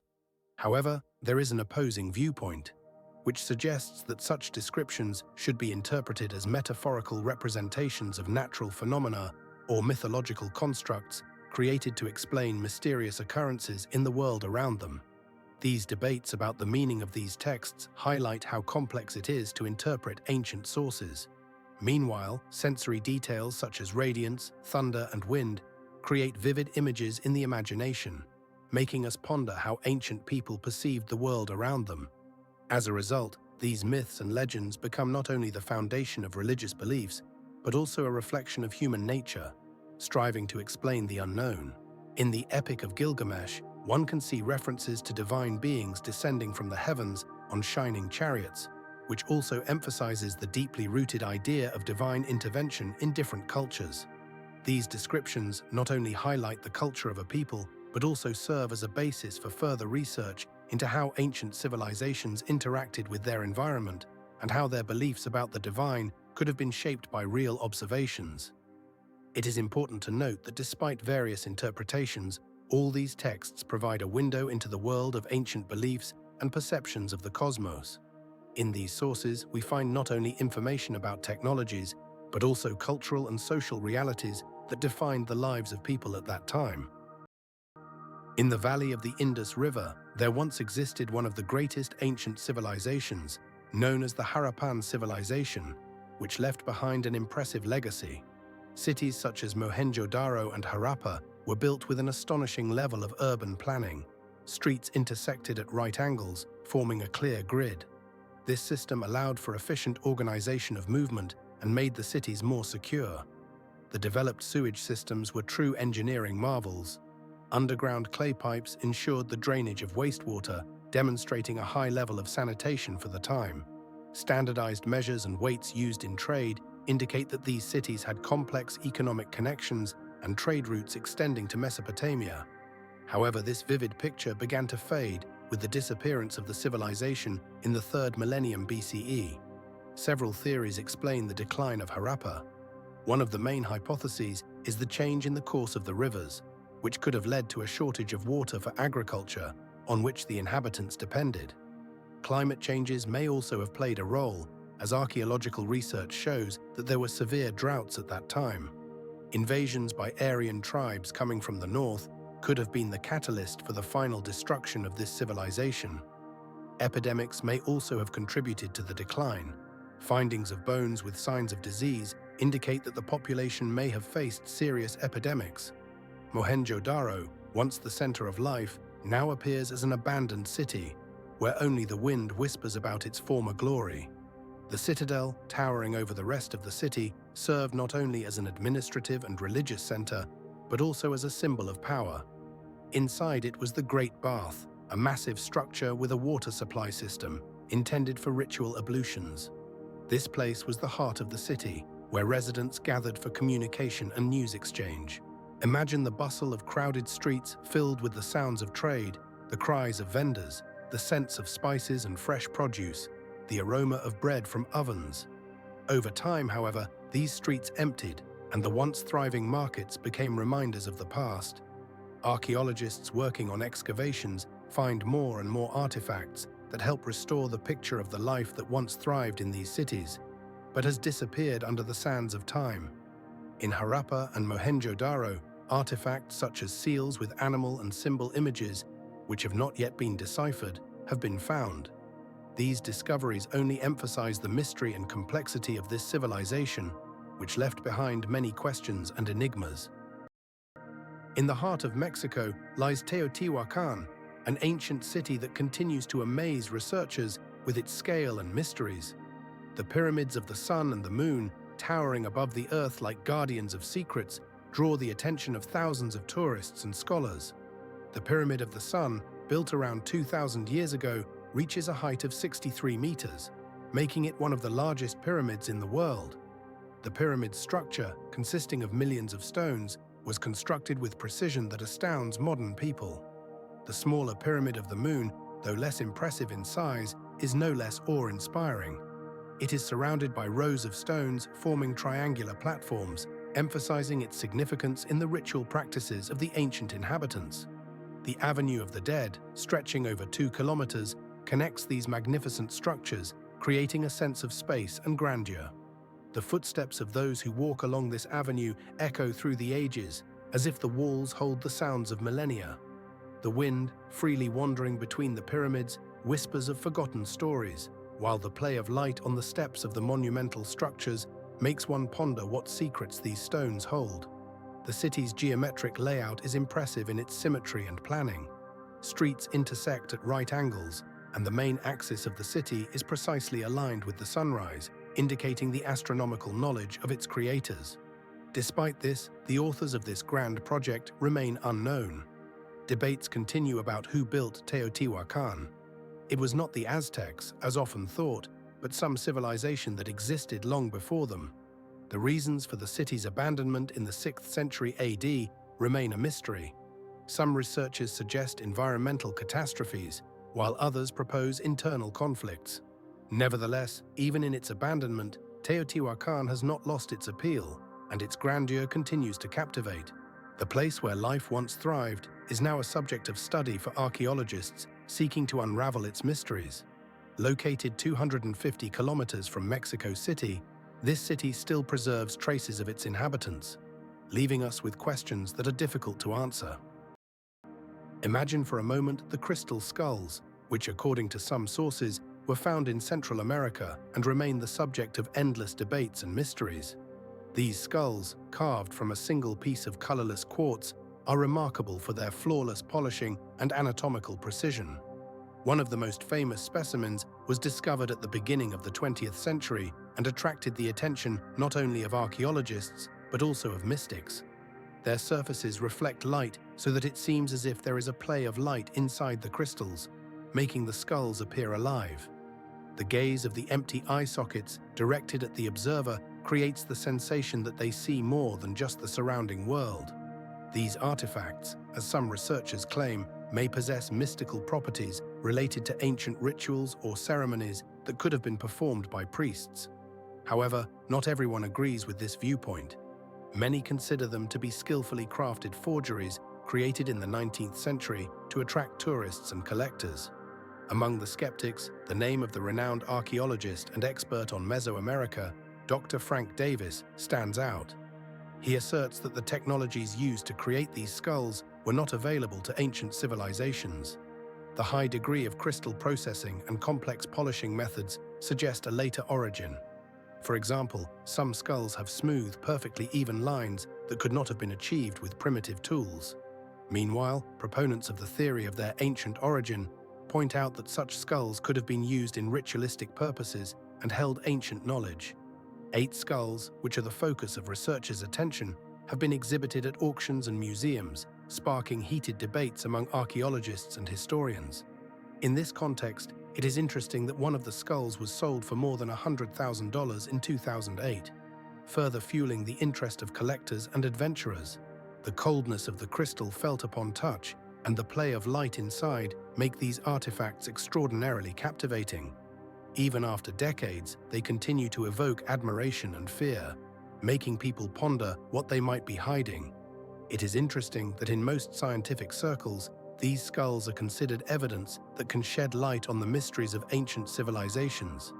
But their authenticity remains a subject of debate, and the skulls themselves remain a mystery that may never be solved.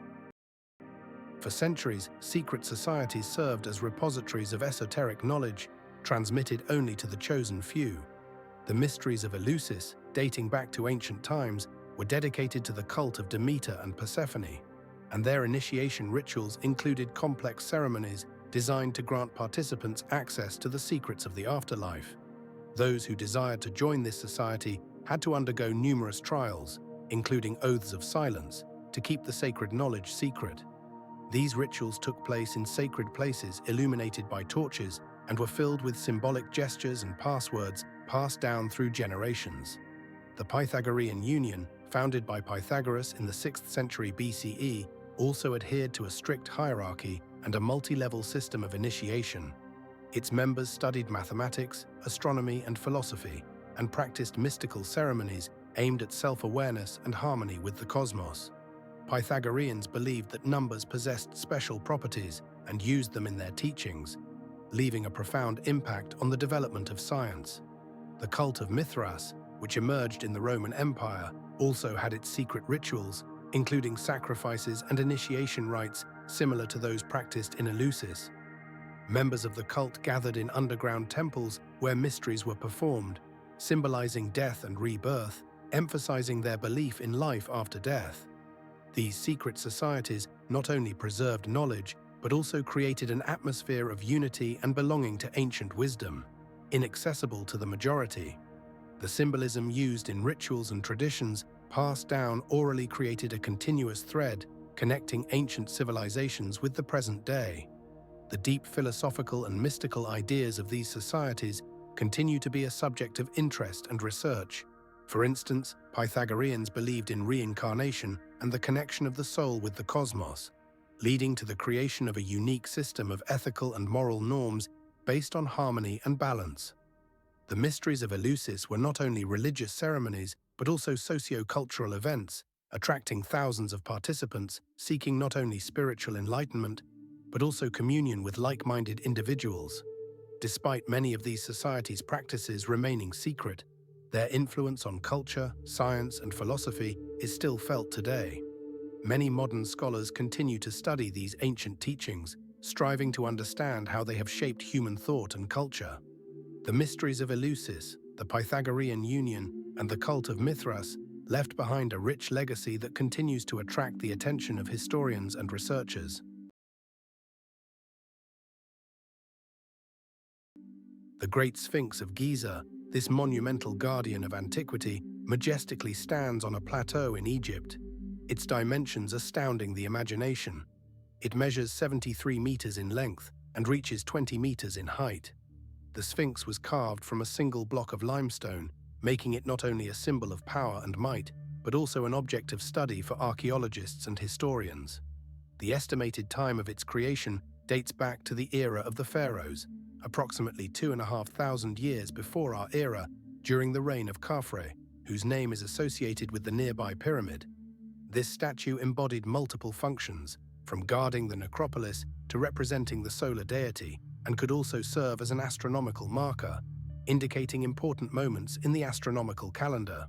One of the most intriguing theories is the dream of Tutmosis, according to which Pharaoh Tutmosis IV, upon discovering the Sphinx, found it in the sands of the desert and heard a prophecy about his future power. Under the paws of the Sphinx may lie secret chambers, hinting at unsolved mysteries that await discovery. The weathered stone, worn by time, exudes ancientness, while the interplay of light and shadow on its face creates the illusion of a living being, as if it has been observing the world for centuries. Morning sunlight touches its face, giving it a golden hue, while evening shadows emphasize its enigmatic expression. Archaeological research has revealed that beneath the Sphinx there may be underground passages that still await exploration. These discoveries raise many questions about the secrets these ancient constructions hold and the role they played in the lives of the Egyptians. The Sphinx stands as an eternal guardian of mysteries that may forever remain unsolved. It is astonishing that ancient structures were often designed with such precision that they could interact with celestial phenomena. For instance, the Temple of Abu Simbel, built in the 13th century BC at the command of Pharaoh Ramses II, is illuminated by sunlight twice a year, on February 22nd and October 22nd. Each time, the sun passes through the narrow doors of the temple, bathing the statues of the pharaoh and the god Amun in light, creating a spectacle that captivates all who witness it. This event draws thousands of tourists who gather to see how light and shadow play on the walls, creating majestic images that reflect the power of ancient Egypt. In Chichen Itza, Mexico, on the pyramids of Kukulkan, during the spring and autumn equinoxes, an incredible sight occurs. At sunrise, the shadows from the pyramid steps create the illusion of a snake slithering down the stairs. Known as the flight of the snake, this phenomenon enchants viewers, making them feel connected to the ancient traditions of the Maya and their deep understanding of astronomy. Stonehenge, built around 3,000 years ago in Britain, also demonstrates its astronomical accuracy. On the day of the summer solstice, the sun rises directly over one of the large stone arches, creating a remarkable illumination that fills the circle of stones with a mysterious light.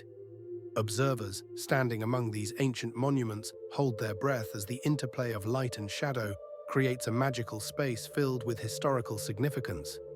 These phenomena, based on precise calculations and observations by ancient civilizations, highlight their deep knowledge of celestial bodies and their influence on life on Earth.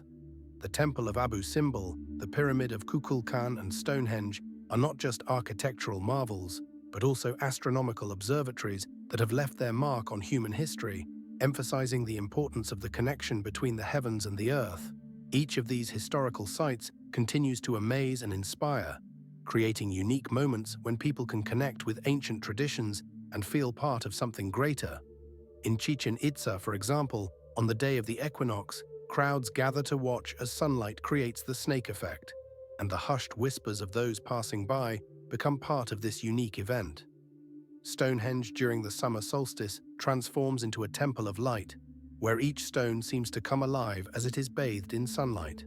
By combining architecture and astronomy, these ancient structures continue to inspire awe and curiosity, demonstrating that science and art have always been intertwined.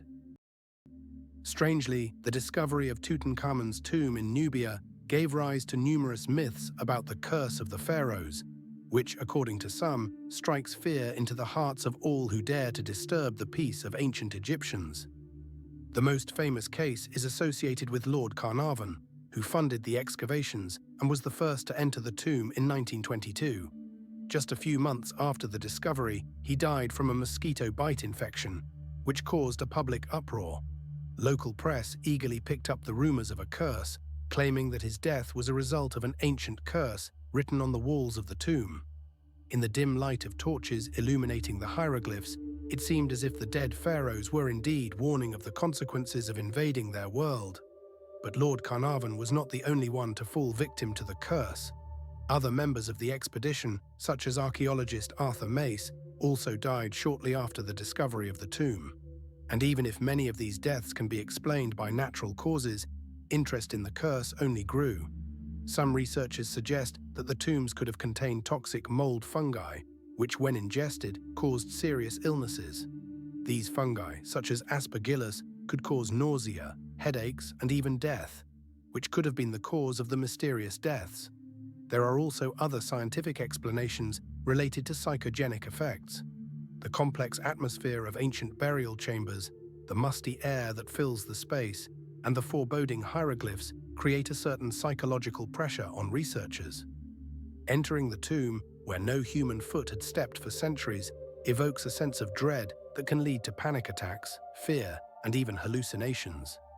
Studies show that such conditions can significantly reduce a person's stress level, causing physical reactions that can lead to health deterioration. Over the years, cases of the curse have become part of folklore, sometimes even becoming a part of popular culture. Legends of vengeful pharaoh spirits guarding their treasures have been immortalized in films and books. However, despite this, researchers continue to find scientific explanations for these mysterious events. For example, renowned Egyptologist Zahi Hawass, conducting research, asserted that many became victims not of a curse, but of simple carelessness, including disregard for safety rules when working in such dangerous conditions. In the end, each new expedition, setting out in search of the remnants of ancient civilizations, carries not only the desire to uncover the secrets of the past, but also a fear that may never leave humanity. 80 years after the discovery of the tomb, the mysterious rumors of the curse still hold power, and the exciting stories of lost treasures and vengeful spirits continue to captivate the minds of adventure seekers. Ultimately, the curse of the pharaohs has become not only a cultural phenomenon, but also an important element in the study of ancient Egyptian history. Imagine a world where the brilliance of civilization is replaced by an instant darkness. The Minoan civilization, one of the most advanced cultures of its time, disappears due to catastrophic events.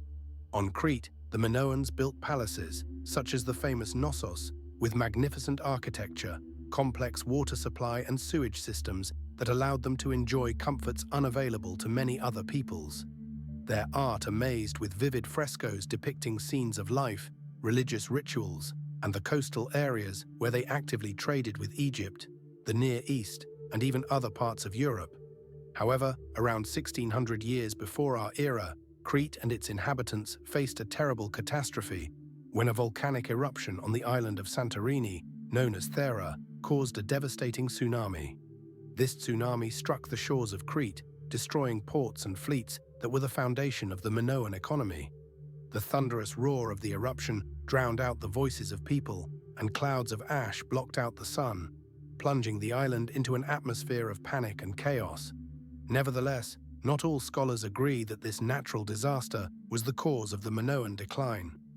Some researchers propose the theory of a Mycenaean invasion, which could have taken advantage of the weakened Minoan power to seize control of the island. Others point to internal social conflicts and economic problems that could have undermined the society's cohesion, making it vulnerable to external threats.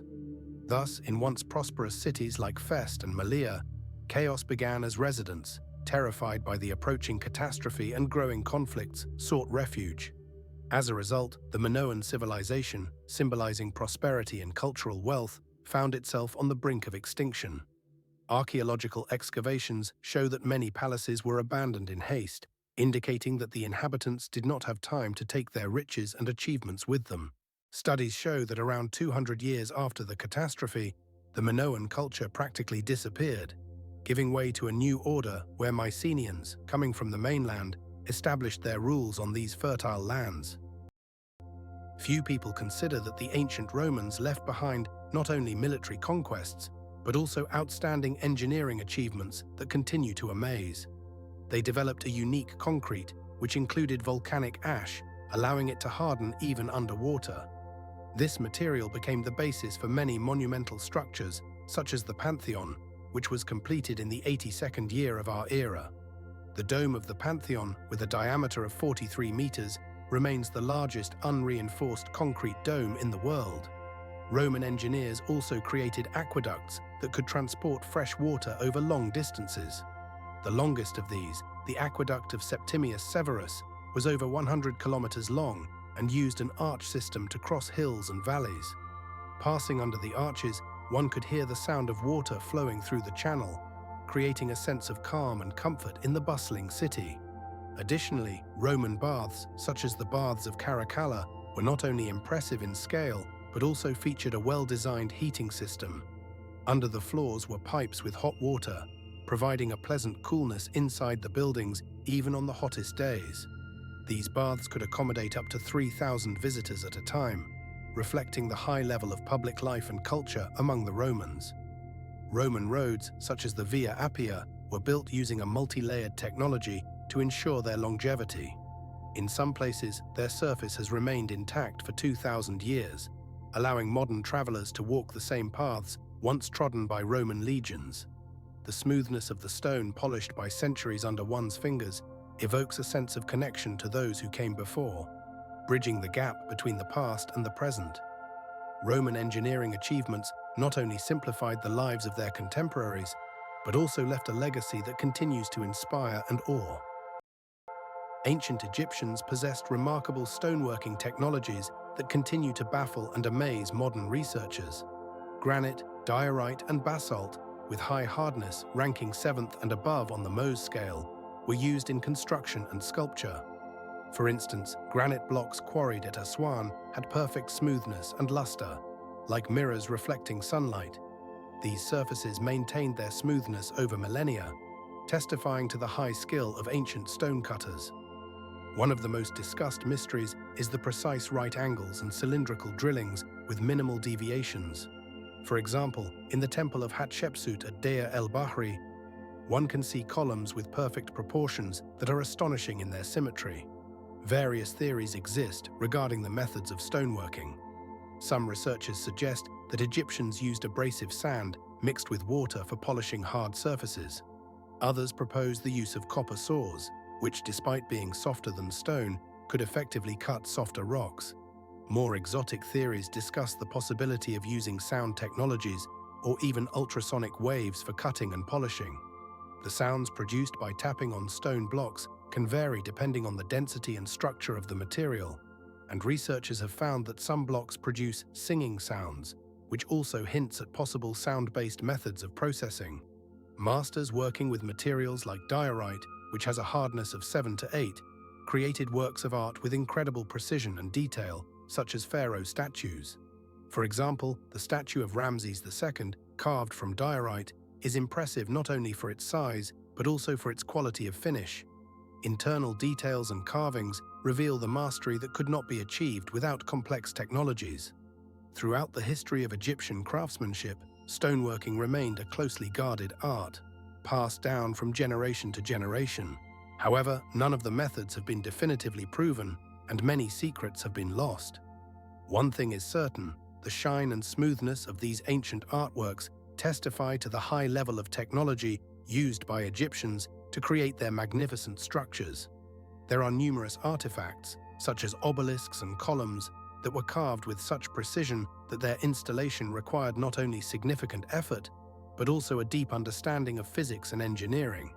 The height of the tallest obelisk in Luxor is approximately 32 meters and weighs more than 300 tons. Its precise alignment and placement on the pedestal inspire awe. The technologies of stoneworking in ancient Egypt remain a subject of numerous studies and debates, and each new artifact opens new horizons for understanding this ancient craft. Incredibly but true, ancient peoples possessed astronomical knowledge that continues to amaze modern scientists. For instance, the Maya, who lived in Central America, were able to calculate the length of the solar year with an accuracy of up to 20 minutes. This achievement was made possible by their observations of the starry sky, which in moonless nights sparkled with billions of stars, creating a breathtaking spectacle. They developed complex calendars known as the Tzolk'in and Hab, which allowed them not only to track time, but also to predict important agricultural events, such as planting and harvesting. The Babylonians, on the other hand, used their astronomical knowledge to predict lunar eclipses, which required a deep understanding of lunar cycles. They created tables that recorded the movement of celestial bodies, enabling them to calculate eclipses with an accuracy of up to 1 day. The builders of Newgrange in Ireland erected a monumental structure that served as an observatory. On the day of the winter solstice, sunlight illuminated the inner chamber, creating a unique spectacle that symbolized the connection between the earthly and the heavenly. This moment was filled with sacred significance, linking people with their gods. On the island of Crete, archaeologists discovered the Antikythera mechanism, a device created around the 1st century BC, which was used to calculate the movement of celestial bodies and predict eclipses. This device, consisting of numerous gears and wheels, not only showed the positions of the sun and moon, but also the planets. Such devices and observatories testify to the high level of scientific thinking in ancient civilizations and their ability for systematic observation. In the silence of temple observatories, where time seemed to stand still, and the light of the stars was the sole source of inspiration, ancient astronomers sought answers to their questions about the world and life. The night sky, strewn with stars, was not just a sight, but a reflection of their hopes and fears. Astronomy became a part of their culture and beliefs. Legends about the lost Atlantis, which have captivated the minds of researchers and adventurers for millennia, continue to stir interest and imagination. Plato, the great Greek philosopher, first mentioned this mythical island in his dialogues Timaeus and Critias, written around 380 years before our era. In these texts, he describes Atlantis as a powerful state located beyond the Pillars of Hercules, which today is interpreted as the Strait of Gibraltar. According to Plato, Atlantis possessed a highly developed culture, a powerful navy, and was renowned for its magnificent buildings, which were once submerged by the sea in a catastrophic event. Among the most popular theories about the location of Atlantis, several key hypotheses stand out. Some researchers believe it was located in the Mediterranean Sea, while others suggest it was in the Atlantic Ocean, near the Canary Islands.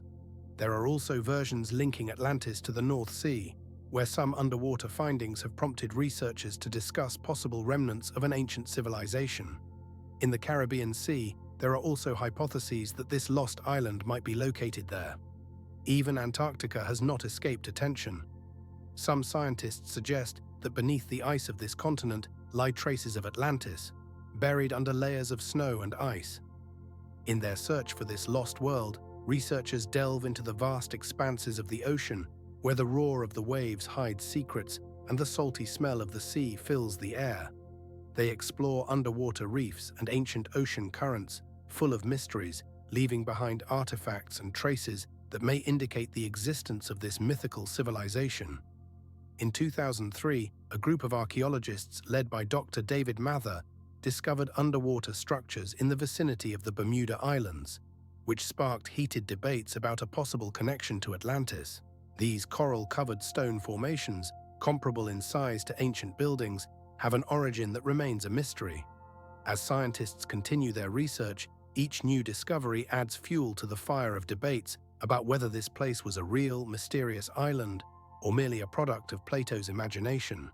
In 2017, a research group consisting of several historians and geologists conducted underwater investigations in the vicinity of the island of Florida, where they discovered traces of ancient human settlements, reigniting interest in the topic of Atlantis. These findings challenge traditional views on the migrations of ancient people and their ability to create complex societies in such remote and inaccessible places. Scientific debates continue, and each new argument and discovery adds more fuel to the theories about the lost Atlantis, leaving many questions unanswered. In the mountains of China, stone discs of dropper were discovered, which are granite artifacts with a diameter of about 30 centimeters, a central hole, and spiral grooves reminiscent of micro-engraving. These discs were found in isolated mountain caves in the 1930s. In 1938, archaeologist Chi Pu Te, exploring these mysterious corners, stumbled upon these objects, which initially appeared to be artifacts of an ancient civilization, but their origin and purpose remain uncertain. The spiral patterns on the discs have sparked numerous debates among scientists, with some suggesting that these inscriptions could be evidence of a crashed spacecraft, while others consider them to be nothing more than a hoax. The discs have been the subject of numerous studies, but none have led to definitive conclusions. Several researchers have attempted to decipher these enigmatic symbols, but most have concluded that they are nothing more than skillfully crafted patterns with no real meaning. The isolated nature of the mountain caves where the discs were found creates a unique atmosphere. Darkness, humidity, and a slight echo make one ponder the creator's experience. Researchers who have had the opportunity to touch these artifacts describe a feeling of holding something potentially extraterrestrial, as if the discs contain secrets that could change our understanding of the world. These artifacts not only attract the attention of scientists, but also become a subject of interest for UFO enthusiasts who seek evidence of contact with extraterrestrial civilizations. Despite the lack of substantial evidence, the story of the dropper discs continues to captivate the minds of those who dream of the mysteries hidden on our planet. There are numerous theories about their purpose, but none have sufficient scientific backing to be taken seriously. The discs hold the silence of ancient times, and as scientists continue their debates, they remain a mystery that draws researchers from around the world. 80 years after their discovery, the dropper discs continue to be a topic of discussion, speculation, and research, highlighting their uniqueness as historical artifacts. They are currently housed in museum collections, where they continue to generate interest and debate among visitors. The Knossos Palace on Crete is not just an architectural ensemble, it is a true monument to ancient technologies and cultural traditions, concealing numerous mysteries. Built around 1,900 years before our era, it is a multi-level structure with over 1,200 rooms, connected by intricate corridors that often bewilder even modern researchers. The palace served not only as a residence for the Minoan aristocracy, but also as the center of administrative, economic, and religious life. Its interior rooms are adorned with vibrant frescoes depicting scenes from life, flora and fauna, and rituals related to the cult of the bull, which is directly linked to the myth of the Minotaur. The tale of how Theseus killed the Minotaur in the labyrinth may have originated from the real architectural features of the palace, where the complex system of corridors could confuse anyone who entered. One of the outstanding features of the Knossos Palace is the throne room with a massive stone throne, which, according to scholars, could have belonged to the high priest or ruler. This hall was likely used for important ceremonies and rituals. The palace also housed storage rooms where grain, oil, and other goods were stored, indicating the highly developed economy of the Minoan civilization. For inventory purposes, a linear A script, one of the earliest forms of writing in Europe, was used, underscoring the level of organization and management. The palace's engineering systems included advanced water supply and drainage systems that provided water and waste disposal, a rarity for the time. Light shafts penetrating the deepest corners of the palace created a play of light, filling the rooms with warmth and life. The scent of the sea wafted through open courtyards, mingling with the fresh fragrances of the frescoes and natural materials used in construction. The sounds of life within the palace, whether the laughter of children or the footsteps of courtiers, echoed through the long corridors, creating an atmosphere of dynamism and activity. The Knossos Palace is not just a place, it is a whole world that, despite its antiquity, continues to influence modern perceptions of myths and history. Excavations conducted in the 20th century under the leadership of British archaeologist Arthur Evans made a significant contribution to the study of Minoan culture and architecture, revealing many new facts and details about the lives of ancient Cretans. As a result of his efforts, remarkable artifacts emerged that continue to inspire awe and wonder among researchers and history enthusiasts.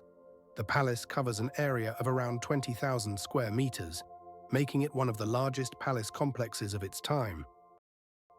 In the highlands of Bolivia, you will find the Gateway of the Sun, a monumental structure carved from a single andesite monolith, weighing around 10 tons. This portal, 3 meters high and 4 meters wide, was created during the period between the 2nd and 5th centuries AD, during the Tiwanaku era, one of the most mysterious pre-Columbian American cultures. Its surface features a central bas-relief depicting a sun god, which has given rise to numerous interpretations and theories. Some researchers believe that this image is connected to a solar calendar, as the gates served as markers for the equinoxes and solstices. The gates are precisely oriented towards the east, allowing sunlight to pass through them on the days of the vernal equinox, creating an effect that underscores their sacred significance. The symbols surrounding the central figure remain unexplained. Adding to the mystery of this place, archaeologists and historians such as David Brown and Claudio Vela have proposed various hypotheses about the meaning of these symbols, linking them to astronomical phenomena and religious rituals. In the thin air of the highlands, where temperatures fluctuate and the interplay of light and shadow on the ancient carved surfaces creates a mystical atmosphere, the Gateway of the Sun becomes more than just an architectural object. It served as a link between the earthly and celestial realms, reminding us that ancient cultures lived in harmony with nature and the cosmos. There are theories that the gates were used as an observatory, where local priests tracked the movement of the sun and other celestial bodies, creating accurate astronomical tables. Around the gates, remnants of other structures can be seen, indicating a developed architectural tradition of Tiwanaku. Surrounding the gates are the ruins of temples and plazas, suggesting that this was a center of cultural and religious life. Legends and myths associated with the Gateway of the Sun have been passed down through generations, adding to its significance and importance. It is said that local residents believed the gates were a passage to another world, a place where the living and the dead were united. Archaeological excavations have shown that the structure was meticulously worked with the use of primitive but effective tools, demonstrating the high skill of the ancient stonemasons. The Gateway of the Sun remains one of the most impressive monuments of antiquity, attracting researchers and tourists from all over the world who seek to unravel its mysteries and understand the culture that left this extraordinary mark on history. It's hard to imagine, but the construction of the Egyptian pyramids is a genuine enigma that continues to puzzle scientists and engineers. For instance, the blocks that make up these monumental structures weighed up to 80 tons and were fitted with extraordinary precision. The gaps between them were less than 1 millimeter. This is indeed an impressive achievement for an ancient civilization without modern tools. The Pyramid of Giza, the largest of them all, was built around 2,500 years before our era and originally reached a height of 146 meters, making it the tallest structure in the world for more than 3,000 years. The alignment of the pyramids with the cardinal directions is also remarkable. The angles of their orientation deviate by only a few minutes from the ideal directions. There are numerous theories about how the ancient Egyptians moved these colossal stone blocks. One of the most popular is the theory of inclined planes. Researchers suggest that workers built long inclined ramps up, which they rolled the blocks to the top of the pyramid. However, this theory does not explain how the blocks could be raised to a height of over 100 meters. Other scientists propose the use of a system of levers to help lift the heavy stones, but there is no clear evidence to support this. There are also hypotheses that the blocks could have been transported via waterways, using special dams to create artificial canals. Imagine the thousands of workers laboring under the scorching sun of the desert, their sweat flowing in streams, mingling with the scent of freshly quarried limestone. The sounds of stones rubbing against stones merge with the shouts of overseers giving orders, while the shadows cast by the pyramids at sunset create a mesmerizing contrast with the golden sands. Using primitive tools, these workers created wonders of engineering that can be compared only to modern construction projects. The entire process was not just physical labor, but also an art, requiring precision and dedication, which allows us to appreciate how significant this work was for ancient Egyptian society. The pyramids were not just tombs for pharaohs, but also symbols of their divine power and authority. It is believed that local quarries, such as the one in Tura, just 30 kilometers from Cairo, were used for the construction. Thus, the blocks were transported by the Nile, leaving an unforgettable mark on human history.